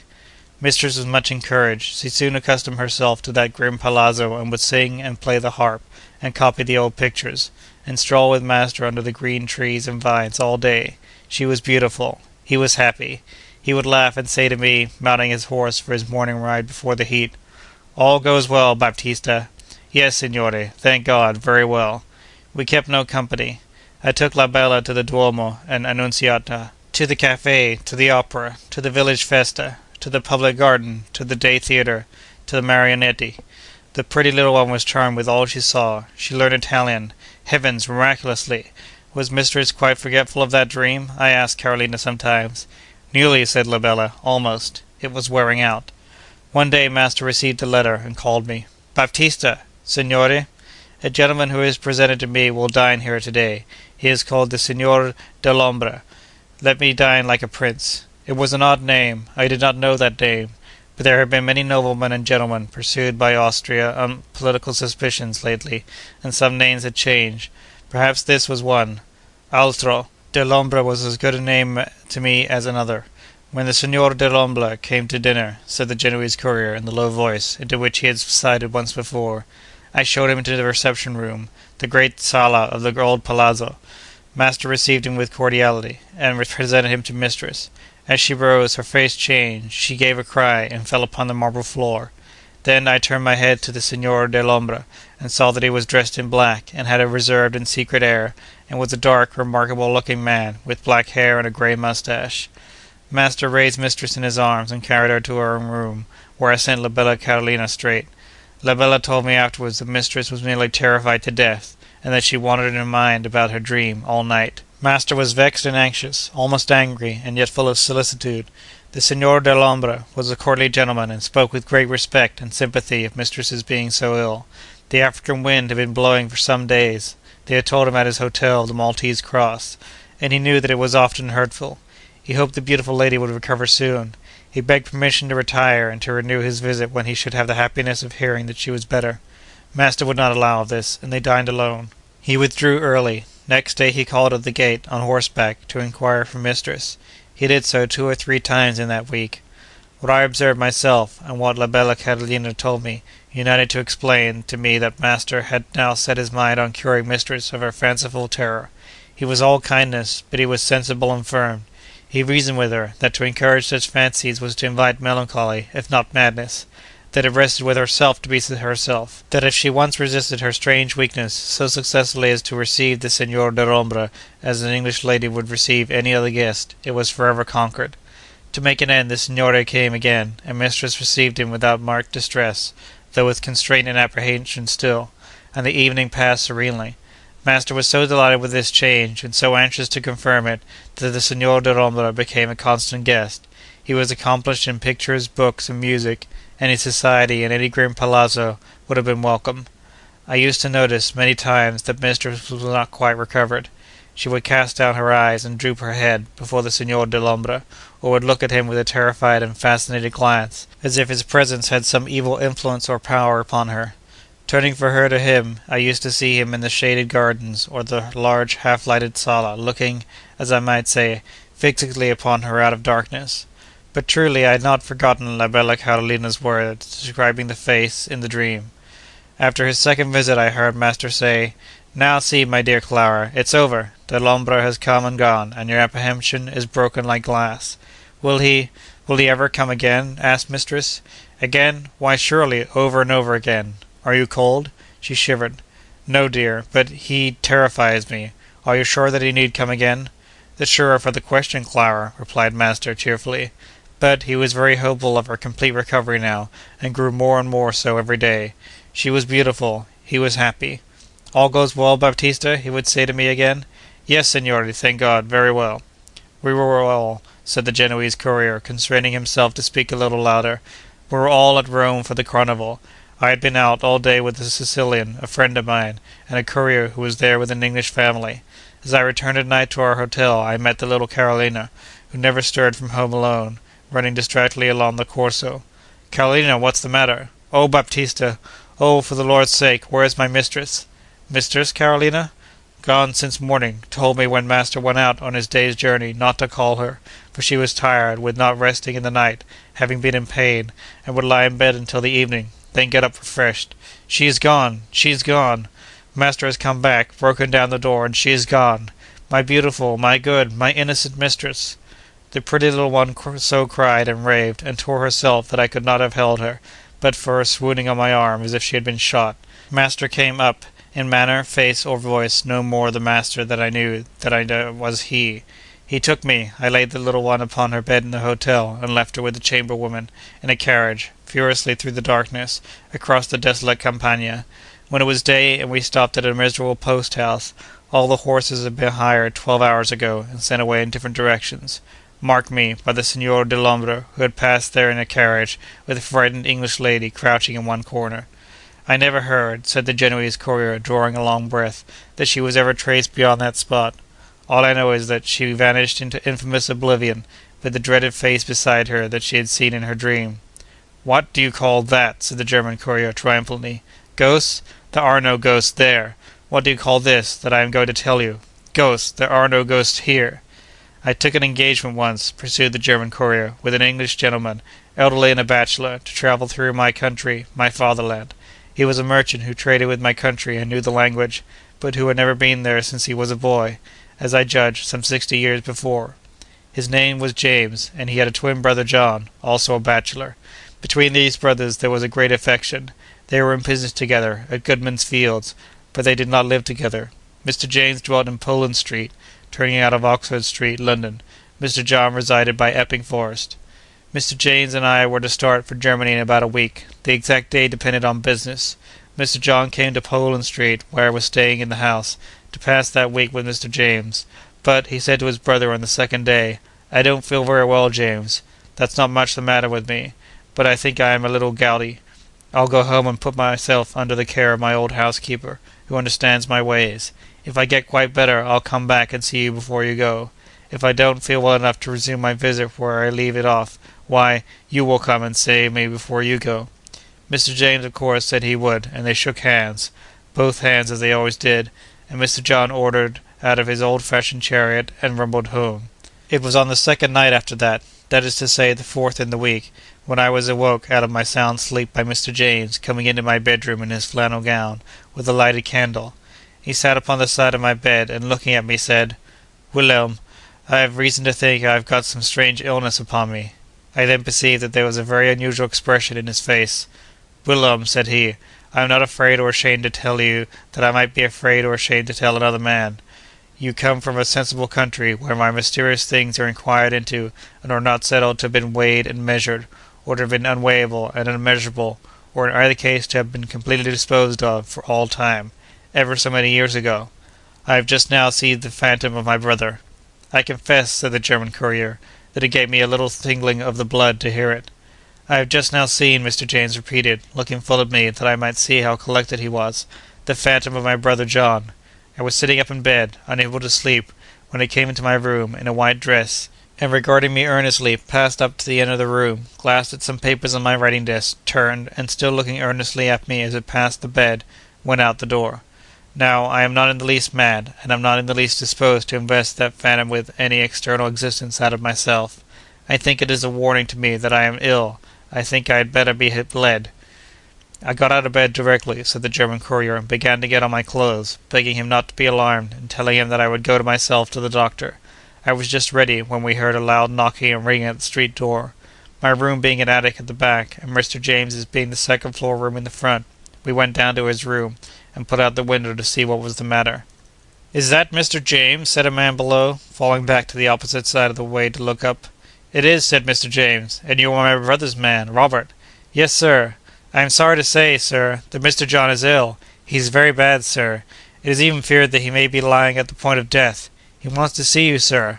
I have a chaise here. Pray come to him. Pray lose no time." Mr. James and I looked at one another. "Wilhelm," said he, This is strange. I wish you to come with me." I helped him to dress, partly there and partly in the chaise, and no grass grew under the horse's iron shoes between Poland Street and the forest. "Now mind," said the German courier, "I went with Mr. James into his brother's room, and I saw and heard myself what follows.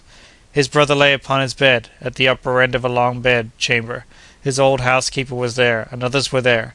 I think 3 others were there, if not 4, and they had been with him since earlier in the afternoon. He was in white, like the figure, necessarily so because he had his night-dress on. He looked like the figure, necessarily so because he looked earnestly at his brother when he saw him come into the room. But when his brother reached the bedside, he slowly raised himself in bed, and looking full upon him, said these words, 'James, you have seen me before, to-night, and you know it, and so died.' I waited, when the German courier ceased, to hear something said over this strange story. The silence was unbroken. I looked round, and the 5 couriers were gone, so noiselessly that the ghostly mountain might have absorbed them into its eternal snows.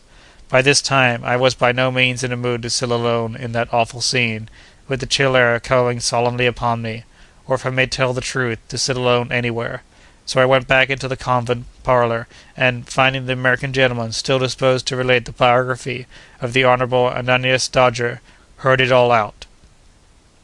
End of To Be Read at Dusk, by Charles Dickens.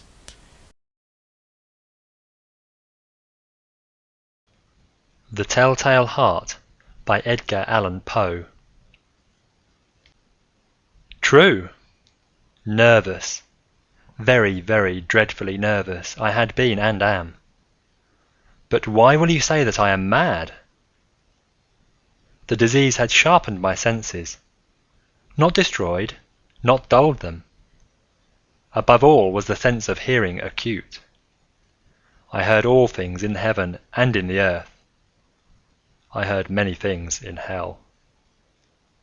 How then am I mad? Hearken, and observe how healthily, how calmly I can tell you the whole story. It is impossible to say how first the idea entered my brain, but once conceived, it haunted me day and night. Object there was none. Passion there was none. I loved the old man. He had never wronged me. He had never given me insult. For his gold I had no desire. I think it was his eye. Yes, it was this. He had the eye of a vulture, a pale blue eye with a film over it. Whenever it fell upon me, my blood ran cold. And so, by degrees, very gradually, I made up my mind to take the life of the old man, and thus rid myself of the eye forever. Now this is the point. You fancy me mad. Madmen know nothing. But you should have seen me. You should have seen how wisely I proceeded, with what caution, with what foresight, with what dissimulation I went to work. I was never kinder to the old man than during the whole week before I killed him, and every night, about midnight, I turned the latch of his door, and opened it, oh so gently. And then, when I had made an opening sufficient for my head, I put in a dark lantern, all closed that no light shone out, and then I thrust in my head. Oh, you would have laughed to see how cunningly I thrust it in. I moved it slowly, very, very slowly, so that I might not disturb the old man's sleep. It took me an hour to place my whole head within the opening, so far that I could see him as he lay upon his bed. Ha! Would a madman have been so wise as this? And then, when my head was well in the room, I undid the lantern, cautiously, oh, so cautiously, for the hinges creaked. I undid it just so much that a single thin ray fell upon the vulture eye. And this I did for 7 long nights, every night just at midnight. But I found the eye always closed, and so it was impossible to do the work, for it was not the old man who vexed me, but his evil eye. And every morning, when the day broke, I went boldly into the chamber, and spoke courageously to him, calling him by name in a hearty tone, and inquiring how he had passed the night. So you see he would have been a very profound old man indeed, to suspect that every night, just at 12, I looked in upon him while he slept. Upon this 8th night, I was more than usually cautious in opening the door.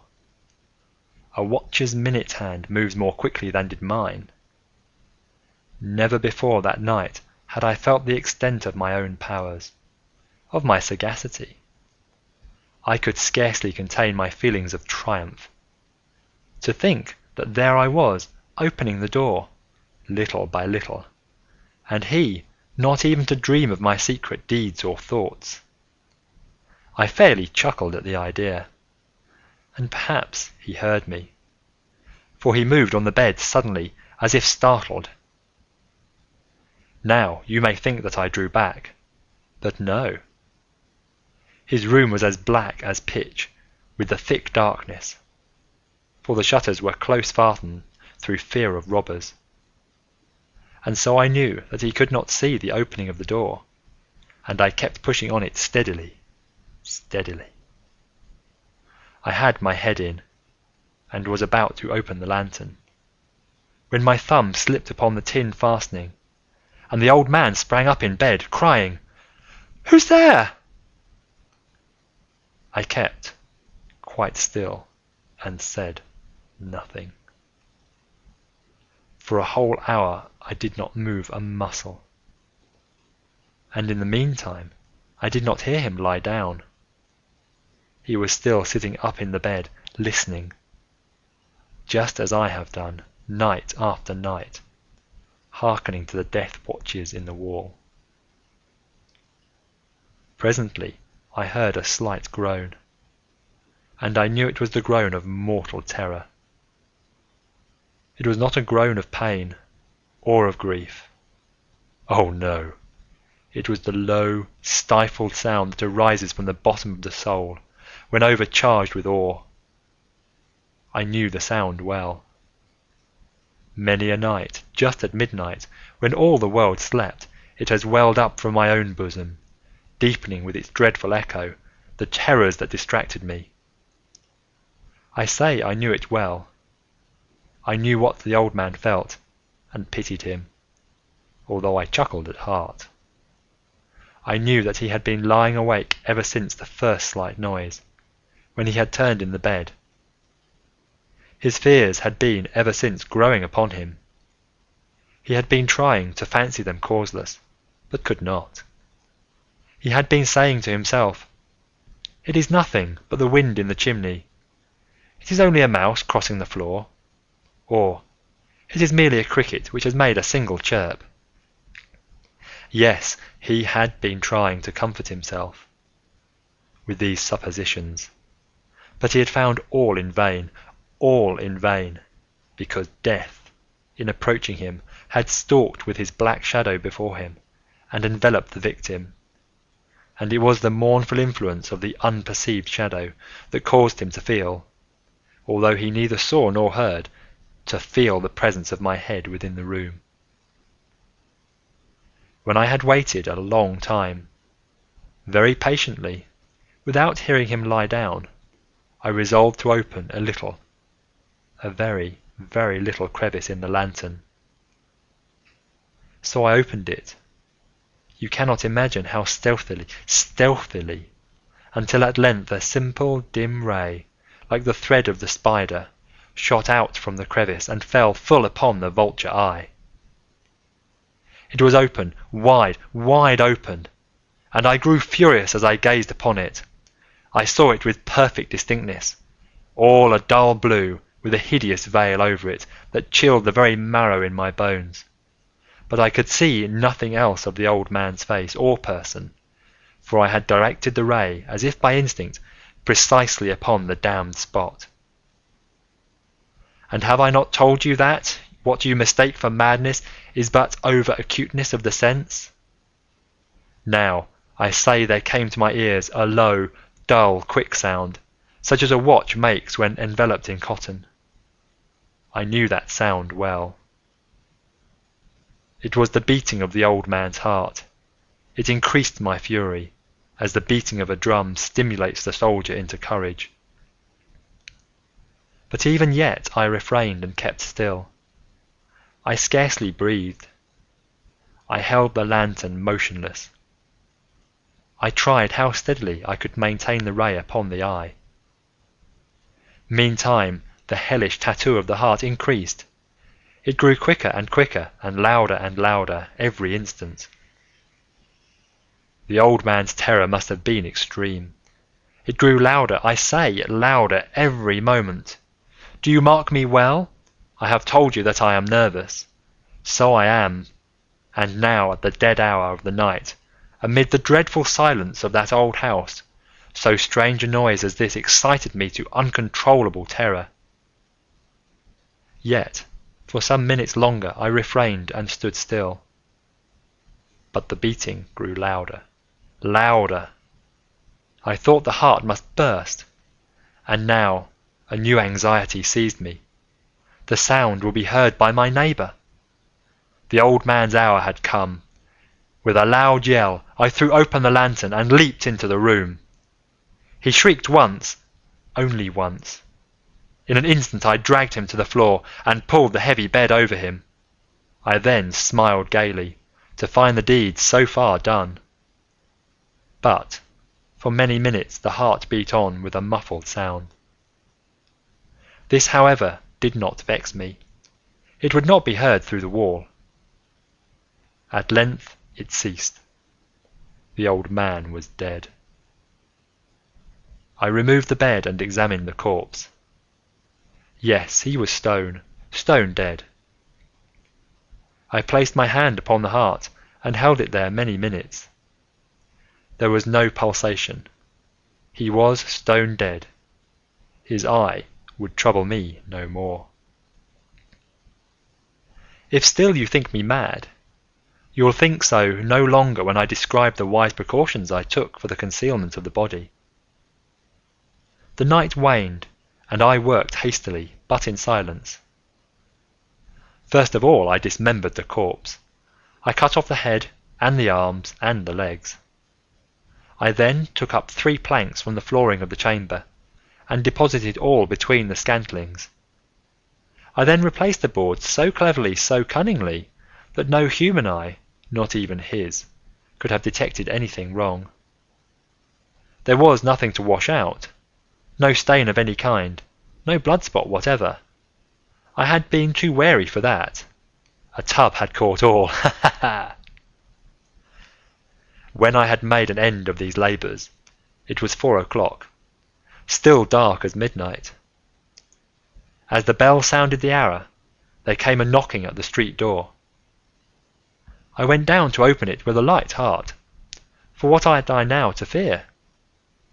There entered 3 men, who introduced themselves with perfect suavity as officers of the police. A shriek had been heard by a neighbour during the night. Suspicion of foul play had been aroused. Information had been lodged at the police office, and they, the officers, had been deputed to search the premises. I smiled, for what had I to fear? I bade the gentleman welcome. The shriek, I said, was my own in a dream. The old man, I mentioned, was absent in the country. I took my visitors all over the house. I bade them search well. I led them at length to his chamber. I showed them his treasures, secure, undisturbed. In the enthusiasm of my confidence, I brought chairs into the room and desired them here to rest from their fatigues, while I myself, in the wild audacity of my perfect triumph, placed my own seat upon the very spot beneath which reposed the corpse of the victim. The officers were satisfied. My manner had convinced them. I was singularly at ease. They sat, and while I answered cheerily, they chatted of familiar things. But, ere long, I felt myself getting pale, and wished them gone. My head ached, and I fancied a ringing in my ears. But still they sat, and still chatted. The ringing became more distinct. It continued, and became more distinct. I talked more freely to get rid of the feeling, but it continued and gained definiteness, until at length I found that the noise was not within my ears. No doubt, I now grew very pale. But I talked more fluently, and with a heightened voice. Yet the sound increased, and what could I do? It was a low, dull, quick sound, much such a sound as a watch makes when enveloped in cotton. I gasped for breath, and yet the officers heard it not. I talked more quickly, more vehemently, but the noise steadily increased. I arose and argued about trifles, in a high key and with violent gesticulations, but the noise steadily increased. Why would they not be gone? I paced the floor to and fro with heavy strides, as if excited to fury by the observations of the men, but the noise steadily increased. Oh God, what could I do? I foamed, I raved, I swore. I swung the chair upon which I had been sitting, and grated it upon the boards. But the noise arose over all, and continually increased. It grew louder, louder, louder, and still the men chatted pleasantly and smiled. Was it possible they heard not? Almighty God, no, no! They heard, they suspected, they knew, they were making a mockery of my horror. This I thought, and this I think. But anything was better than this agony. Anything was more tolerable than this derision. I could bear these hypocritical smiles no longer. I felt that I must scream or die, and now, again, hark! Louder, louder, louder, louder! Villains! I shrieked. Dissemble no more. I admit the deed. Tear up the planks. Here, here! It is the beating of his hideous heart! End of The Telltale Heart by Edgar Allan Poe.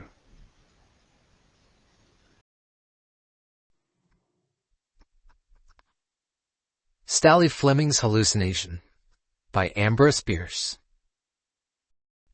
Of the two men who were talking, one was a physician. I sent for you, doctor, said the other, but I don't think you can do me any good. Maybe you can recommend a specialist in psychopathy. I fancy I'm a bit loony. You look all right, the physician said. You shall judge.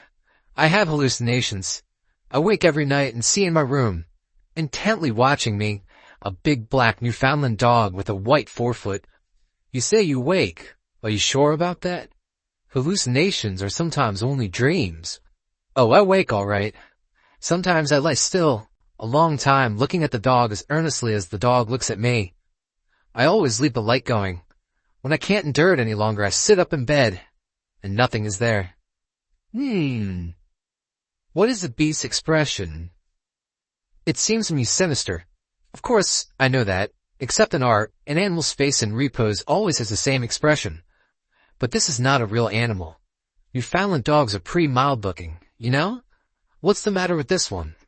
Really, my diagnosis would have no value. I'm not going to treat the dog. The physician laughed at his own pleasantry, but narrowly watched his patient from the corner of his eye. Presently, he said, Fleming, your description of the beast fits the dog of the late Atwell Barton. Fleming half rose from his chair, sat again, and made a visible attempt at indifference. I remember Barton, he said. I believe he was, it was reported that, wasn't there something suspicious in his death? Looking squarely now into the eyes of his patient, the physician said, 3 years ago, the body of your old enemy, Atwell Barton, was found in the woods near his house and yours. He had been stabbed to death. There had been no arrests. There was no clue. Some of us had theories. I had one. Have you? I? Why, bless your soul, what could I have known about it? You remember that I left for Europe almost immediately afterward. A considerable time afterward.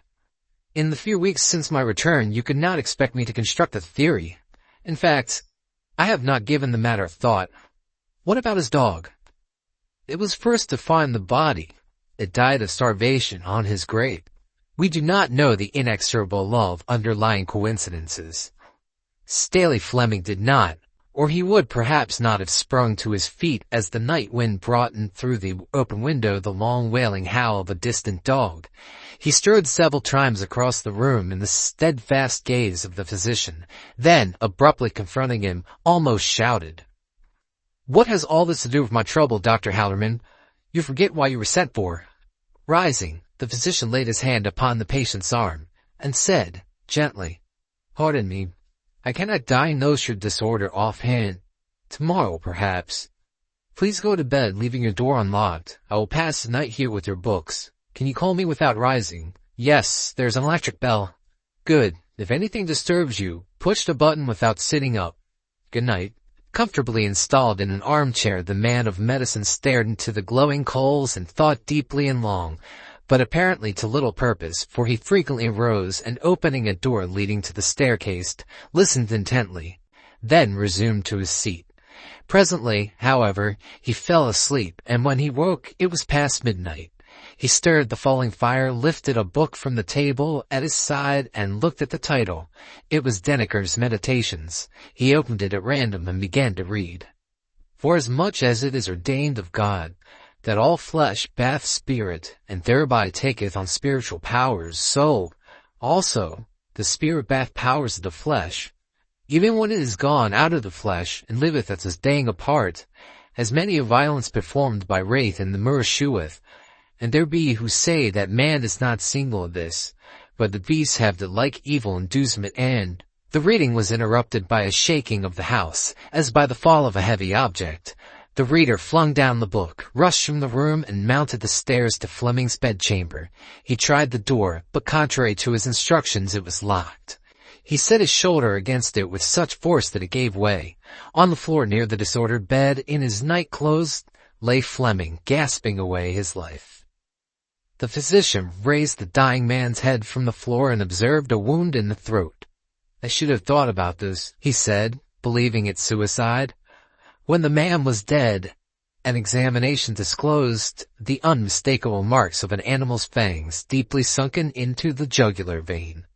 But there was no animal. End of Staley Fleming's Hallucination by Ambrose Bierce.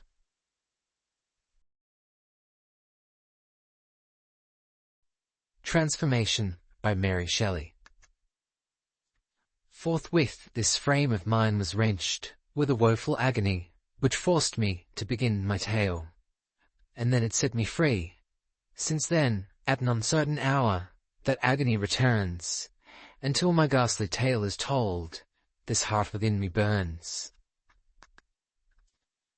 I have heard it said that, when any strange, supernatural, and necromantic adventure has occurred to a human being, that being, however desirous he may be to conceal the same, feels at certain periods torn up, as it were, in an intellectual earthquake, and is forced to bear the inner depths of his spirit to another.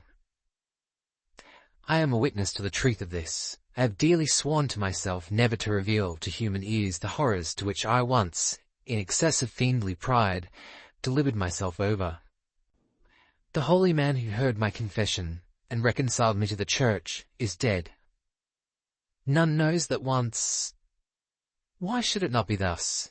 Why tell a tale of impious tempting of providence and soul-subduing humiliation? Why? Answer me, ye who are wise in the secrets of human nature.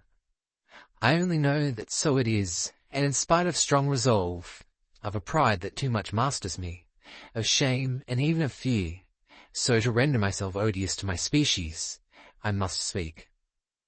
Genoa, my birthplace, proud city, looking upon the blue waves of the Mediterranean Sea, dost thou remember me in my boyhood, when thy cliffs and promontories, thy bright sky and gay vineyards were my world? Happy time, when to the young heart the narrow-bounded universe, which leaves, by its very limitation, free scope to the imagination, enchains our physical energies, and, sole period in our lives, innocence and enjoyment are united. Yet who can look back to childhood and not remember its sorrows and its harrowing fears?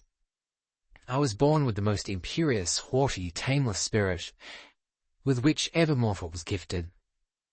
I quailed before my father only, and he, generous and noble, but capricious and tyrannical, at once fostered and checked the wild impetuosity of my character, making obedience necessary, but inspiring no respect for the motives which guided his commands.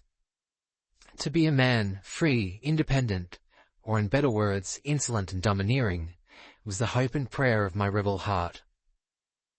My father had one friend, a wealthy Genoese noble, who in a political tumult was suddenly sentenced to banishment and his property confiscated. The Marchese Torella went into exile alone. Like my father, he was a widower. He had one child, the almost infant Juliet, who was left under my father's guardianship. I should certainly have been an unkind master to the lovely girl, but that I was forced by my position to become her protector.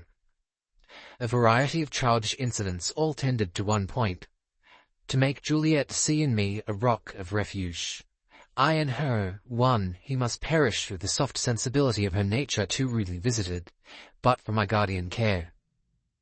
We grew up together. The opening rose in May was not more sweet than this dear girl. An irradiation of beauty was spread over her face, her form, her step, her voice. My heart weeps even now to think of all of relying, gentle, loving, and pure that was enshrined in that celestial tenement. When I was 11 and Juliet 8 years of age, a cousin of mine, much older than either, he seemed to us a man, took great notice of my playmate. He called her his bride and asked her to marry him. She refused, and he insisted, drawing her unwillingly toward him. With the countenance and emotions of a maniac, I threw myself on him. I strove to draw his sword. I clung to his neck with the ferocious resolve to strangle him. He was obliged to call for assistance to disengage himself from me. On that night I led Juliet to the chapel of our house. I made her touch the sacred relics. I harrowed her child's heart and profaned her child's lips with an oath that she would be mine and mine only. Well, those days passed away. Torella returned in a few years and became wealthier and more prosperous than ever. When I was 17, my father died. He had been magnificent to prodigality. Torella rejoiced that my minority would afford an opportunity for repairing my fortunes. Juliet and I had been affianced beside my father's deathbed. Torella was to be a second parent to me. I desired to see the world, and I was indulged. I went to Florence, to Rome, to Naples. Thence I passed to Toulon, and at length reached what had long been the bourne of my wishes, Paris. There was wild work in Paris then. The poor king, Charles VI, now sane, now mad, now monarch, now an abject slave, was the very mockery of humanity. The queen, the dauphin, the Duke of Burgundy, alternately friends and foes, now meeting in prodigal feasts, now shedding blood in rivalry, were blind to the miserable state of their country, and the dangers that impended over it, and gave themselves wholly up to the dissolute enjoyment or savage strife. My character still followed me. I was arrogant and self-willed.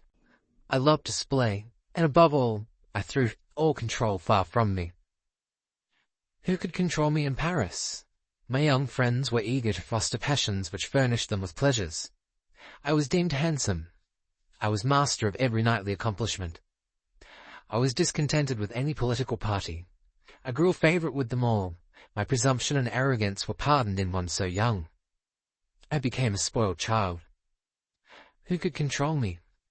Not the letters and advice of Torella. Only strong necessity visiting me in the abhorred shape of an empty purse. But there were means to refill this void. Acre after acre, estate after estate, I sold. My dress, my jewels, my horses and their caparisons were almost unrivalled in gorgeous Paris, while the lands of my inheritance passed into the possession of others. The Duke of Orleans was waylaid and murdered by the Duke of Burgundy. Fear and terror possessed all Paris. The Dauphin and the Queen shut themselves up. Every pleasure was suspended. I grew weary of this state of things, and my heart yearned for my boyhood's haunts. I was nearly a beggar, yet still I would go there, claim my bride, and rebuild my fortunes. A few happy ventures as a merchant would make me rich again. Nevertheless, I would not return in humble guise. My last act was to dispose of my remaining estate near Alborough, for half its worth for ready money. Then I dispatched all kinds of artificers' arras, furniture of regal splendour, to fit up the last relic of my inheritance, my palace in Genoa. I lingered a little longer yet, ashamed at part of the prodigal returned, which I feared I should play. I sent my horses, one matchless Spanish jennet I dispatched to my promised bride, its caparisons flamed with jewels and cloth of gold. In every part I caused to be entwined the initials of Juliet and her Guido. My present found favour in hers and in her father's eyes. Still, to return a proclaimed spendthrift, the mark of impertinent wonder, perhaps of scorn, and to encounter singly the reproaches or taunts of my fellow citizens was not an alluring prospect. As a shield between me and censure, I invited some few of my most reckless comrades to accompany me. Thus I went armed against the world, hiding a rankling feeling, half fear and half penitence, by bravado and an insolent display of satisfied vanity.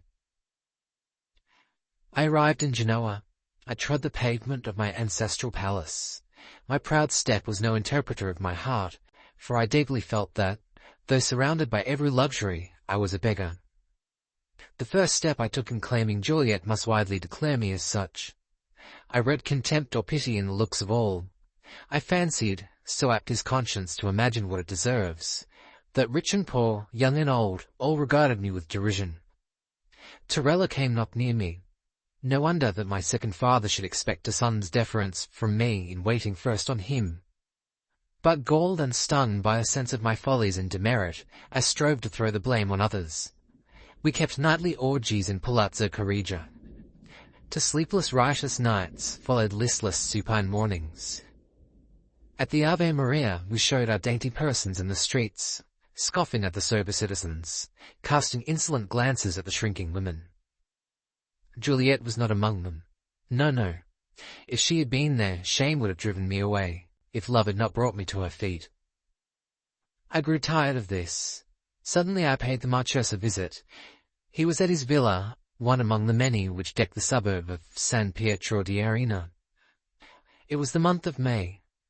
A month of May in that garden of the world. The blossoms of the fruit trees were fading among thick green foliage.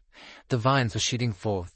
The ground strewed with the fallen olive blooms. The fireflowers in the myrtle hedge. Heaven and earth wore a mantle of surpassing beauty. Torella welcomed me kindly, though seriously, and even his shade of displeasure soon wore away. Some resemblance to my father, some look and tone of youthful ingenuousness, lurking still in spite of my misdeeds, softened the good old man's heart. He sent for his daughter. He presented me to her as her betrothed. The chamber became hallowed by a holy light as she entered. Hers was that cherub look, those large soft eyes, full dimpled cheeks, and a mouth of infinite sweetness that expresses the rare union of happiness and love. Admiration first possessed me. She is mine was a second proud emotion, and my lips curled with haughty triumph. I had not been the enfant gâté of the beauties of France not to have learnt the art of pleasing the soft heart of a woman. If towards men I was overbearing, the deference I paid to them was the more in contrast. I commenced my courtship by the display of 1,000 gallantries to Juliet, who, vowed to me from infancy, had never admitted the devotion of others, and who, though accustomed to expressions of admiration, was uninitiated in the language of lovers. For a few days all went well. Torella never alluded to my extravagance. He treated me as a favourite son. But the time came, as we discussed the preliminaries to my union with his daughter, when this fair face of things should be overcast. The contract had been drawn up in my father's lifetime. I had rendered this, in fact, void by having squandered the whole of the wealth which was to have been shared by Juliet and myself. Torella, in consequence, chose to consider this bond as cancelled, and proposed another, in which, though the wealth he bestowed was immeasurably increased, there were so many restrictions as to the mode of spending it that I, who saw independence only in free career being given to my own imperious will, taunted him as taking advantage of my situation, and refused utterly to subscribe to his conditions. The old man mildly strove to recall me to reason. Roused pride became the tyrant of my thought. I listened with indignation, and repelled him with disdain. "Juliet, thou art mine! Did we not interchange vows in our innocent childhood? Are we not one in the sight of God? And shall their cold-hearted, cold-blooded father divide us? Be generous, my love, be just, take not away a gift, last treasure of thy Guido, retract not thy vows, let us defy the world, and setting at naught the calculations of age, find in our mutual affection a refuge from every ill. Fiend I must have been, with such sophistry, to endeavour to poison that sanctuary of holy thought and tender love. Juliet shrank from me affrighted. Her father was the best and kindest of men, and she strove to show me how, in obeying him, every good would follow. He would receive my tardy submission with warm affection, and generous pardon would follow my repentance. Profitless words for a young and gentle daughter to use to a man accustomed to make his will law, and to feel in his own heart a despot so terrible and stern that he could yield obedience to naught save his own imperious desires. My resentment grew with my resistance. My wild companions were ready to add fuel to the flame. We laid a plan to carry off Juliet. At first it appeared to be crowned with success. Midway, on our return, we were overtaken by the agonized father and his attendants. A conflict ensued. Before the sea guard came to decide the victory in favor of our antagonists, 2 of Torella's servitors were dangerously wounded. This portion of my history weighs most heavily with me. Changed man as I am, I abhor myself in the recollection. May none who hear this tale ever felt as I. A horse driven to fury by a rider armed with barbed spurs was not more slave than I to the violent tyranny of my temper. A fiend possessed my soul, irritating it to madness. I felt the voice of conscience within me, but if I yielded to it for a brief interval, it was only to be a moment after torn, as by a whirlwind, away, borne along on the stream of desperate rage, the plaything of the storms engendered by pride. I was imprisoned and, at the instance of Torella, set free. Again I returned to carry off both him and his child to France, which hapless country, then preyed on by freebooters and gangs of lawless soldiery, offered a grateful refuge to a criminal like me. Our plots were discovered. I was sentenced to banishment, and, as my debts were already enormous, my remaining property was put in the hands of commissioners for their payment. Torella again offered his mediation, requiring only my promise not to renew my abortive attempts on himself and his daughter. I spurned his offers and fancied that I triumphed when I was thrust out from Genoa, a solitary and penniless exile. My companions were gone. They had been dismissed from the city some weeks before and were already in France. I was alone, friendless, with no sword at my side nor ducat in my purse. I wandered along the seashore, a whirlwind of passion possessing and tearing my soul. It was as if a live coal had been set burning in my breast. At first I meditated on what I should do. I would join a band of freebooters. Revenge! The word seemed balm to me. I hugged it, caressed it, till like a serpent it stung me. Then again I would abjure and despise Genoa, that little corner of the world. I would return to Paris, where so many of my friends swarmed, where my services would eagerly be accepted, where I could carve out fortune with my sword, and might, through success, make my paltry birthplace and the false Torella rue the day when they drove me, a new Coriolanus, from her walls. I would return to Paris, thus on foot, a beggar, and present myself in my poverty to those I had formerly entertained sumptuously. There was gall in the mere thought of it. The reality of things began to dawn upon my mind, bringing despair in its train. For several months I had been a prisoner. The evils of my dungeon had whipped my soul to madness, but they had subdued my corporeal frame. I was weak and wan. Torella had used 1,000 artifices to administer to my comfort. I had detected and scorned them all, and I reaped the harvest of my obduracy. What was to be done? Should I crouch before my foe and sue for forgiveness? Die rather 10,000 deaths. Never should they obtain that victory. Hate, I swore eternal hate. Hate from whom? To whom? From a wandering outcast to a mighty noble? I and my feelings were nothing to them. Already had they forgotten one so unworthy. And Juliet, her angel face and sylph-like form gleamed among the clouds of my despair with vain beauty. For I had lost her, the glory and flower of the world. Another will call her his. That smile of paradise will bless another. Even now my heart fails within me when I recur to this rout of grim-visaged ideas. now subdued almost to tears, now raving in my agony. Still I wandered along the rocky shore, which grew at each step wilder and more desolate. Hanging rocks and hoary precipices overlooked the tideless ocean. Black caverns yawned, and forever along the sea-worn recesses murmured and dashed the unfruitful waters. Now my way was almost barred by an abrupt promontory, now rendered nearly impracticable by fragments fallen from the cliff. Evening was at hand when, seaward, arose, as if on the waving of a wizard's wand, a murky web of clouds, blotting a late azure sky, and darkening and disturbing the till now placid deep. The clouds had strange fantastic shapes, and they changed and mingled and seemed to be driven about by a mighty spell. The waves raised their white crests, the thunder first muttered, then roared from across the waste of waters, which took a deep purple dye flecked with foam. The spot where I stood looked, on one side, to the widespread ocean. On the other it was barred by a rugged promontory. Round this cape suddenly came, driven by the wind, a vessel. In vain the mariners tried to force a path for her to the open sea. The gale drove her on the rocks.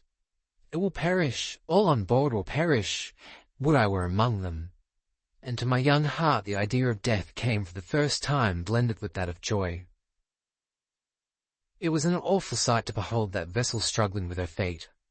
Hardly could I discern the sailors, but I heard them. It was soon all over. A rock, just covered by the tossing waves and so unperceived, lay in wait for its prey.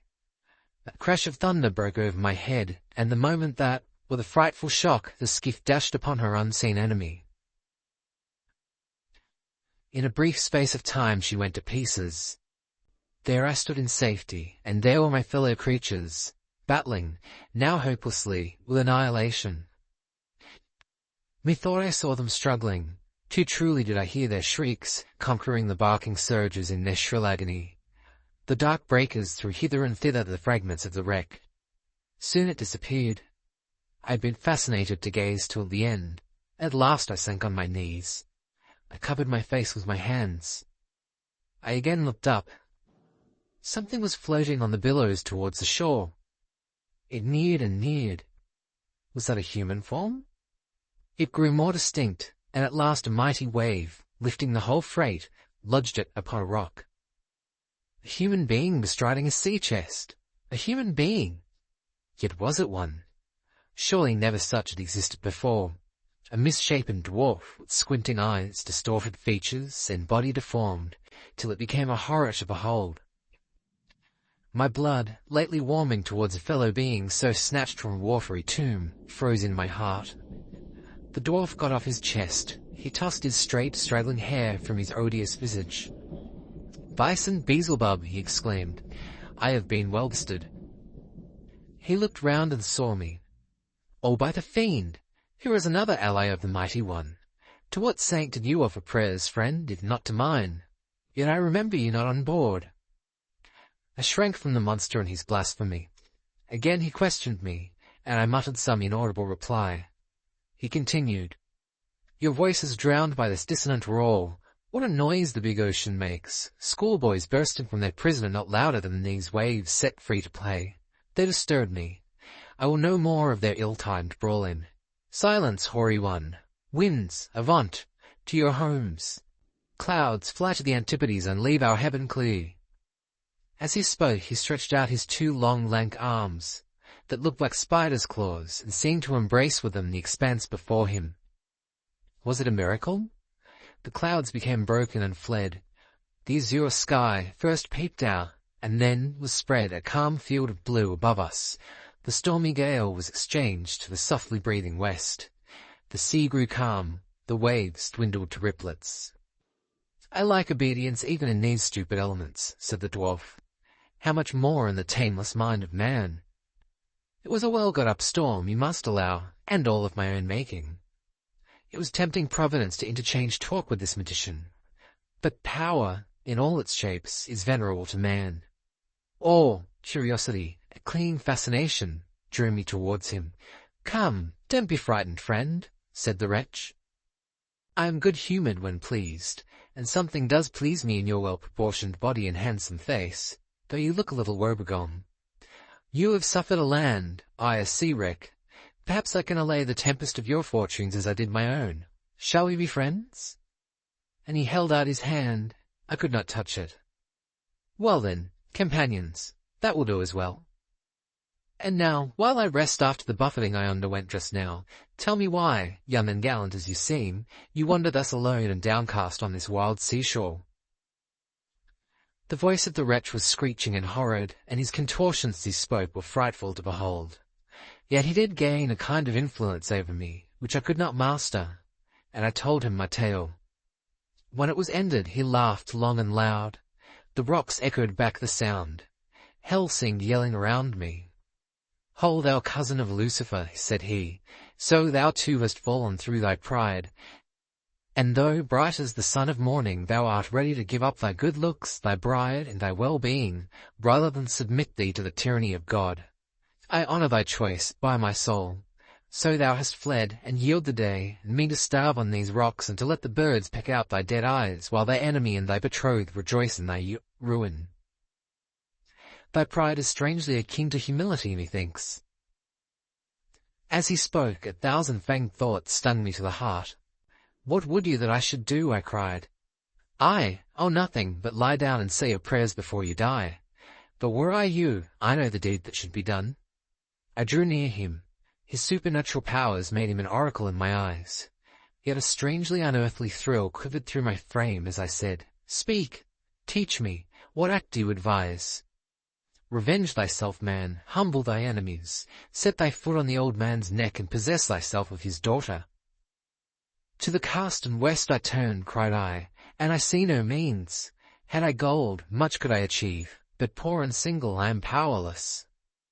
The dwarf had been seated on his chest as he listened to my story.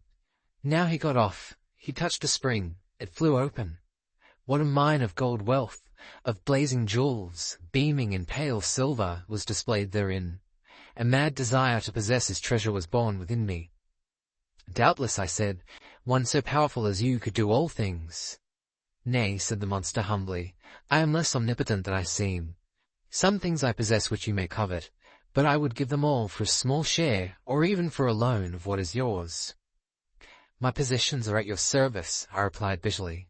"My poverty, my exile, my disgrace, I make a free gift of them all." "Good! I thank you. Add one other thing to your gift, and my treasure is yours." "As nothing is my sole inheritance, what besides nothing would you have?" "Your comely face and well-made limbs." I shivered. Would this all-powerful monster murder me? I had no dagger. I forgot to pray, but I grew pale.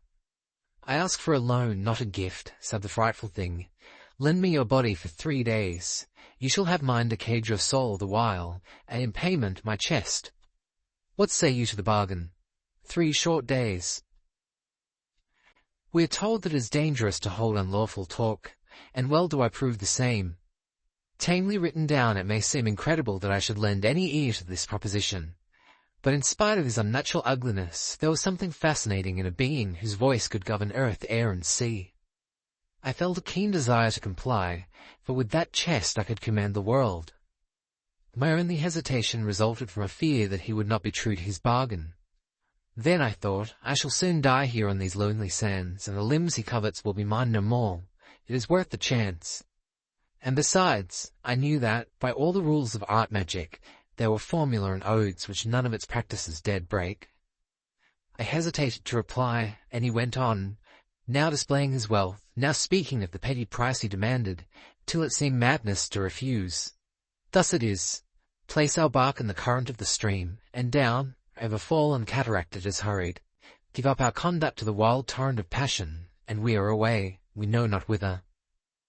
He swore many an oath, and I adjured him with it many a sacred name, till I saw this wonder of power, this ruler of the elements, shiver like an autumn leaf before my words, and as if the spirit spake unwillingly and perforce within him, at last he, with broken voice, revealed the spell whereby he might be obliged, did he wish to play me false, to render up the unlawful spoil. Our warm life-blood must mingle to make and to mar the charm. Enough of this unholy theme. I was persuaded, the thing was done. The morrow dawned upon me as I lay upon the shingles, and I knew not my own shadow as it fell from me. I felt myself change to a shape of horror, and cursed my easy faith and blind credulity. The chest was there the gold and precious stones for which I had sold the frame of flesh which nature had given me. The sight a little stilled my emotions. 3 days would soon be gone. They did pass. The dwarf had supplied me with a plenteous store of food. At first I could hardly walk, so strange and out of joint were all my limbs, and my voice, it was that of the fiend. But I kept silent, and turned my face to the sun, that I might not see my shadow, and counted the hours, and ruminated on my future conduct.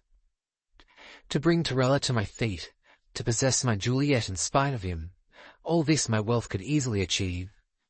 During dark night I slept and dreamt of the accomplishment of my desires. 2 suns had set, the 3rd dawned. I was agitated, fearful. O expectation, what a frightful thing art thou, when kindled more by fear than hope! How dost thou twist thyself round the heart, torturing its pulsations!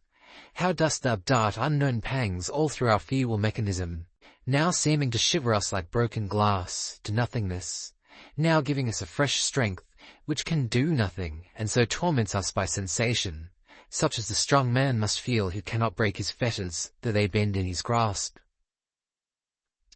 Slowly paced the bright, bright orb up the eastern sky. Long it lingered in the zenith, and still more slowly wandered down the west. It touched the horizon's verge. It was lost.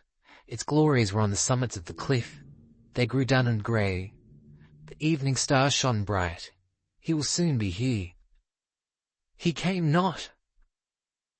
By the living heavens he came not, and night dragged out its weary length, and, in its decaying age, day began to grizzle its dark hair, and the sun rose again on the most miserable wretch that ever upbraided its light. 3 days thus I passed, the jewels and the gold, oh, how I abhorred them. Well, I will not blacken these pages with demoniac ravings. All too terrible were the thoughts, the raging tumult of ideas that filled my soul. At the end of that time I slept. I had not before since the 3rd sunset, and I dreamt that I was at Juliet's feet, and she smiled, and then she shrieked, for she saw my transformation, and again she smiled, for still her beautiful lover knelt before her. But it was not I, it was he, the fiend, arrayed in my limbs, speaking with my voice, winning her with my looks of love. I strove to warn her, but my tongue refused its office. I strove to tear him from her, but I was rooted to the ground. I awoke with agony. There were the solitary hoary precipices, there the plashing sea, the quiet strand, and the blue sky over all. What did it mean? Was my dream but a mirror of the truth? Was he wooing and winning my betrothed? I would on the instant back to Genoa, but I was banished. I laughed. The dwarf's yell burst from my lips. I banished? Oh no, they had not exiled the foul limbs I wore. I might with these enter, without fear of incurring the threatened penalty of death. My native city. I began to walk towards Genoa. I was somewhat accustomed to my distorted limbs. None were ever so ill adapted for a straightforward movement. It was with infinite difficulty that I proceeded. Then, too, I desired to avoid all the hamlets strewed here and there on the sea-beach, for I was unwilling to make a display of my hideousness. I was not quite sure that, if seen, the mere boys would not stone me to death as I passed for a monster. Some ungentle salutations I did receive from the few peasants and fishermen I chanced to meet. But it was dark before I approached Genoa. The weather was so balmy and sweet that it struck me that the Marquess and his daughter would very probably have quitted the city for their country retreat. It was from the Villa Torella that I had attempted to carry off Juliet. I had spent many an hour reconnoitring the spot, and knew every inch of the ground in its vicinity. It was beautifully situated, embosomed in trees, on the margin of a stream. As I drew near, it became evident that my conjecture was right. Nay, moreover, that the hours were being then devoted to feasting and merriment, for the house was lighted up. Strains of soft and gay music were wafted towards me by the breeze. My heart sank within me. Such was the generous kindness of Torella's heart that I felt sure that he would not have indulged in public manifestations of rejoicing just after my unfortunate banishment. but for a cause I dared not dwell upon. The country people were all alive and flocking about. It became necessary that I should study to conceal myself, and yet I longed to address someone, or to hear others discourse, or in any way to gain intelligence of what was really going on. At length, entering the walks that were in the immediate vicinity of the mansion, I found one dark enough to veil my excessive frightfulness, and yet others as well as I were loitering in its shade. I soon gathered all I wanted to know, all that first made my very heart die with horror and then boil with indignation. Tomorrow Juliet was to be given to the penitent, reformed, beloved Guido. Tomorrow my bride was to pledge her vows to a fiend from hell. I did this, my cursed pride, my demoniac violence and wicked self-idolatry had caused this act. For if I had acted as the wretch who had stolen my form had acted, if, with a mien at once yielding and dignified, I had presented myself to Torella, saying, "I have done wrong, forgive me. I am unworthy of your angel child, but permit me to claim her hereafter, when my altered conduct shall manifest that I abjure my vices, and endeavour to become in some sort worthy of her. I go to serve against the infidels, and when my zeal for religion and my true penitence for the past shall appear to you to cancel my crimes, permit me again to call myself your son." Thus had he spoken, and the penitent was welcomed even as the prodigal son of the Scripture.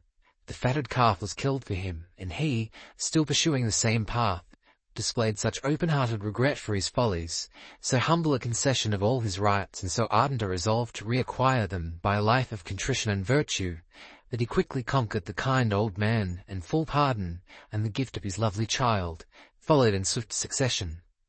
Oh, had an angel from paradise whispered to me to act thus! But now, what would be the innocent Juliet's fate? Would God permit the foul union, or some prodigy destroying it link the dishonoured name of Corregia with the worst of crimes? Tomorrow at dawn they were to be married. There was but one way to prevent this: to meet mine enemy and to enforce the ratification of our agreement. I felt that this could only be done by a mortal struggle. I had no sword, if indeed my distorted arms could wield a soldier's weapon, but I had a dagger, and in that lay my every hope. There was no time for pondering or balancing nicely the question. I might die in the attempt, but besides the burning jealousy and despair of my own heart, honour, mere humanity, demanded that I should fall rather than not destroy the machinations of the fiend. The guests departed. The lights began to disappear. It was evident that the inhabitants of the villa were seeking repose. I hid myself amongst the trees. The garden grew desert. The gates were closed. I wandered round and came under a window. Ah, well did I know the same. A soft twilight glimmered in the room. The curtains were half withdrawn. It was the temple of innocence and beauty. Its magnificence was tempered, as it were, by the slight disarrangements occasioned by its being dwelt in, and all the objects scattered around displayed the taste of her who hallowed it by her presence. I saw her enter with a quick, light step. I saw her approach the window. She drew back the curtain yet further and looked out into the night. Its breezy freshness played among her ringlets and wafted them from the transparent marble of her brow. She clasped her hands, she raised her eyes to heaven. I heard her voice. "Guido," she softly murmured, "mine own Guido." And then, as if overcome by the fullness of her own heart, she sank on her knees. Her upraised eyes, her negligent but graceful attitude, the beaming thankfulness that lighted up her face. All these are tame words. Heart of mine, thou imaginest ever, though thou cannot portray, the celestial beauty of that child of light and love. I heard a step, a quick firm step along the shady avenue. Soon I saw a cavalier, richly dressed and young, and, methought, grateful to look on, advance. I hid myself yet closer. The youth approached. He paused beneath the window. She arose, and again looking out she saw him. And she said, "I cannot know at this distant time, I cannot record her terms of soft silver tenderness. To me they were spoken, but they were replied to by him. I will not go," he cried. "Here where you have been, here your memory glides like some heaven-visiting ghost. I will pass the long hours till we meet. Never, my Juliet, again, day or night, to part. But do thou, my love, retire. The cold morn and fitful breeze will make thy cheek pale, and fill with languor thy love-lighted eyes. Ah, sweetest, could I press one kiss upon them, I could, methinks, repose. And then he approached still nearer, and methought he was about to clamber into her chamber. I had hesitated, not to terrify her. Now I was no longer master of myself. I rushed forward, I threw myself on him, I tore him away. I cried, "O loathsome and foul-shaped wretch!" I need not repeat epithets, all tending, as it appeared, to rail at a person I at present feel some partiality for. The shriek rose from Juliet's lips. I neither heard nor saw. I felt only mine enemy, whose throat I grasped, and my dagger's hilt.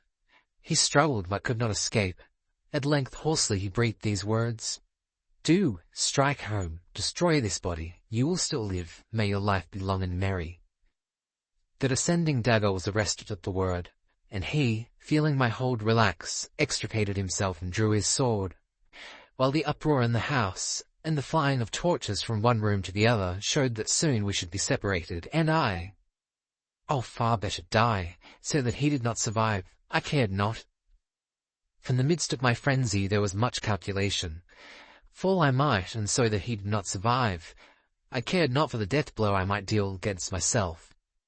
While still, therefore, he thought, I paused, and while I saw the villainous resolve to take advantage of my hesitation, in the sudden thrust he made at me, I threw myself on his sword, and at the same moment plunged my dagger, with true desperate aim, in his side. We fell together, rolling over each other, and the tide of blood that flowed from the gaping wound of each mingled on the grass. More I know not. I fainted. Again I returned to life. Weak almost to death, I found myself stretched upon a bed. Juliet was kneeling beside it. Strange, my first broken request was for a mirror. I was so wan and ghastly that my poor girl hesitated as she told me afterwards. But, by the mass, I thought myself a right proper youth when I saw the dear reflection of my own well-known features. I confess it is a weakness, but I avow it. I do entertain a considerable affection for the countenance and limbs I behold, whenever I look at a glass, and have more mirrors in my house and consult them oftener than any beauty in Venice. Before you too much condemn me, permit me to say that no one better knows than I the value of his own body. No one, probably, except myself, ever having had it stolen from him. Incoherently I at first talked of the dwarf and his crimes, and reproached Juliet for her too easy admission of his love. She thought me raving, as well she might, and yet it was some time before I could prevail on myself to admit that the Guido whose penitence had won her back for me was myself, and while I cursed bitterly the monstrous dwarf, and blessed the well-directed blow that had deprived him of life, I suddenly checked myself when I heard her say, "Amen," knowing that him whom she reviled was my very self. A little reflection taught me silence. A little practice enabled me to speak of that frightful night without any very excessive blunder. The wound I had given myself was no mockery of one. It was long before I recovered, and as the benevolent and generous Torella sat beside me, talking such wisdom as might win friends to repentance, and mine own dear Juliet hovered near me, administering to my wants and cheering me by her smiles, the work of my bodily cure and mental reform went on together. I have never indeed wholly recovered my strength. My cheek is paler since, my person a little bent. Juliet sometimes ventures to allude bitterly to the malice that caused this change, but I kiss her on the moment and tell her all is for the best. I am a fonder and more faithful husband, and true as this, but for that wound never had I called her mine. I did not revisit the seashore, nor seek for the fiend's treasure. Yet, while I ponder on the past, I often think, and my confessor was not backward in favouring the idea, that it might be a good rather than an evil spirit, sent by my guardian angel, to show me the folly and misery of pride. So well at least did I learn this lesson, roughly taught as it was, that I am known now by all my friends and fellow citizens by the name of Guido il Cortese. End of Transformation by Mary Shelley.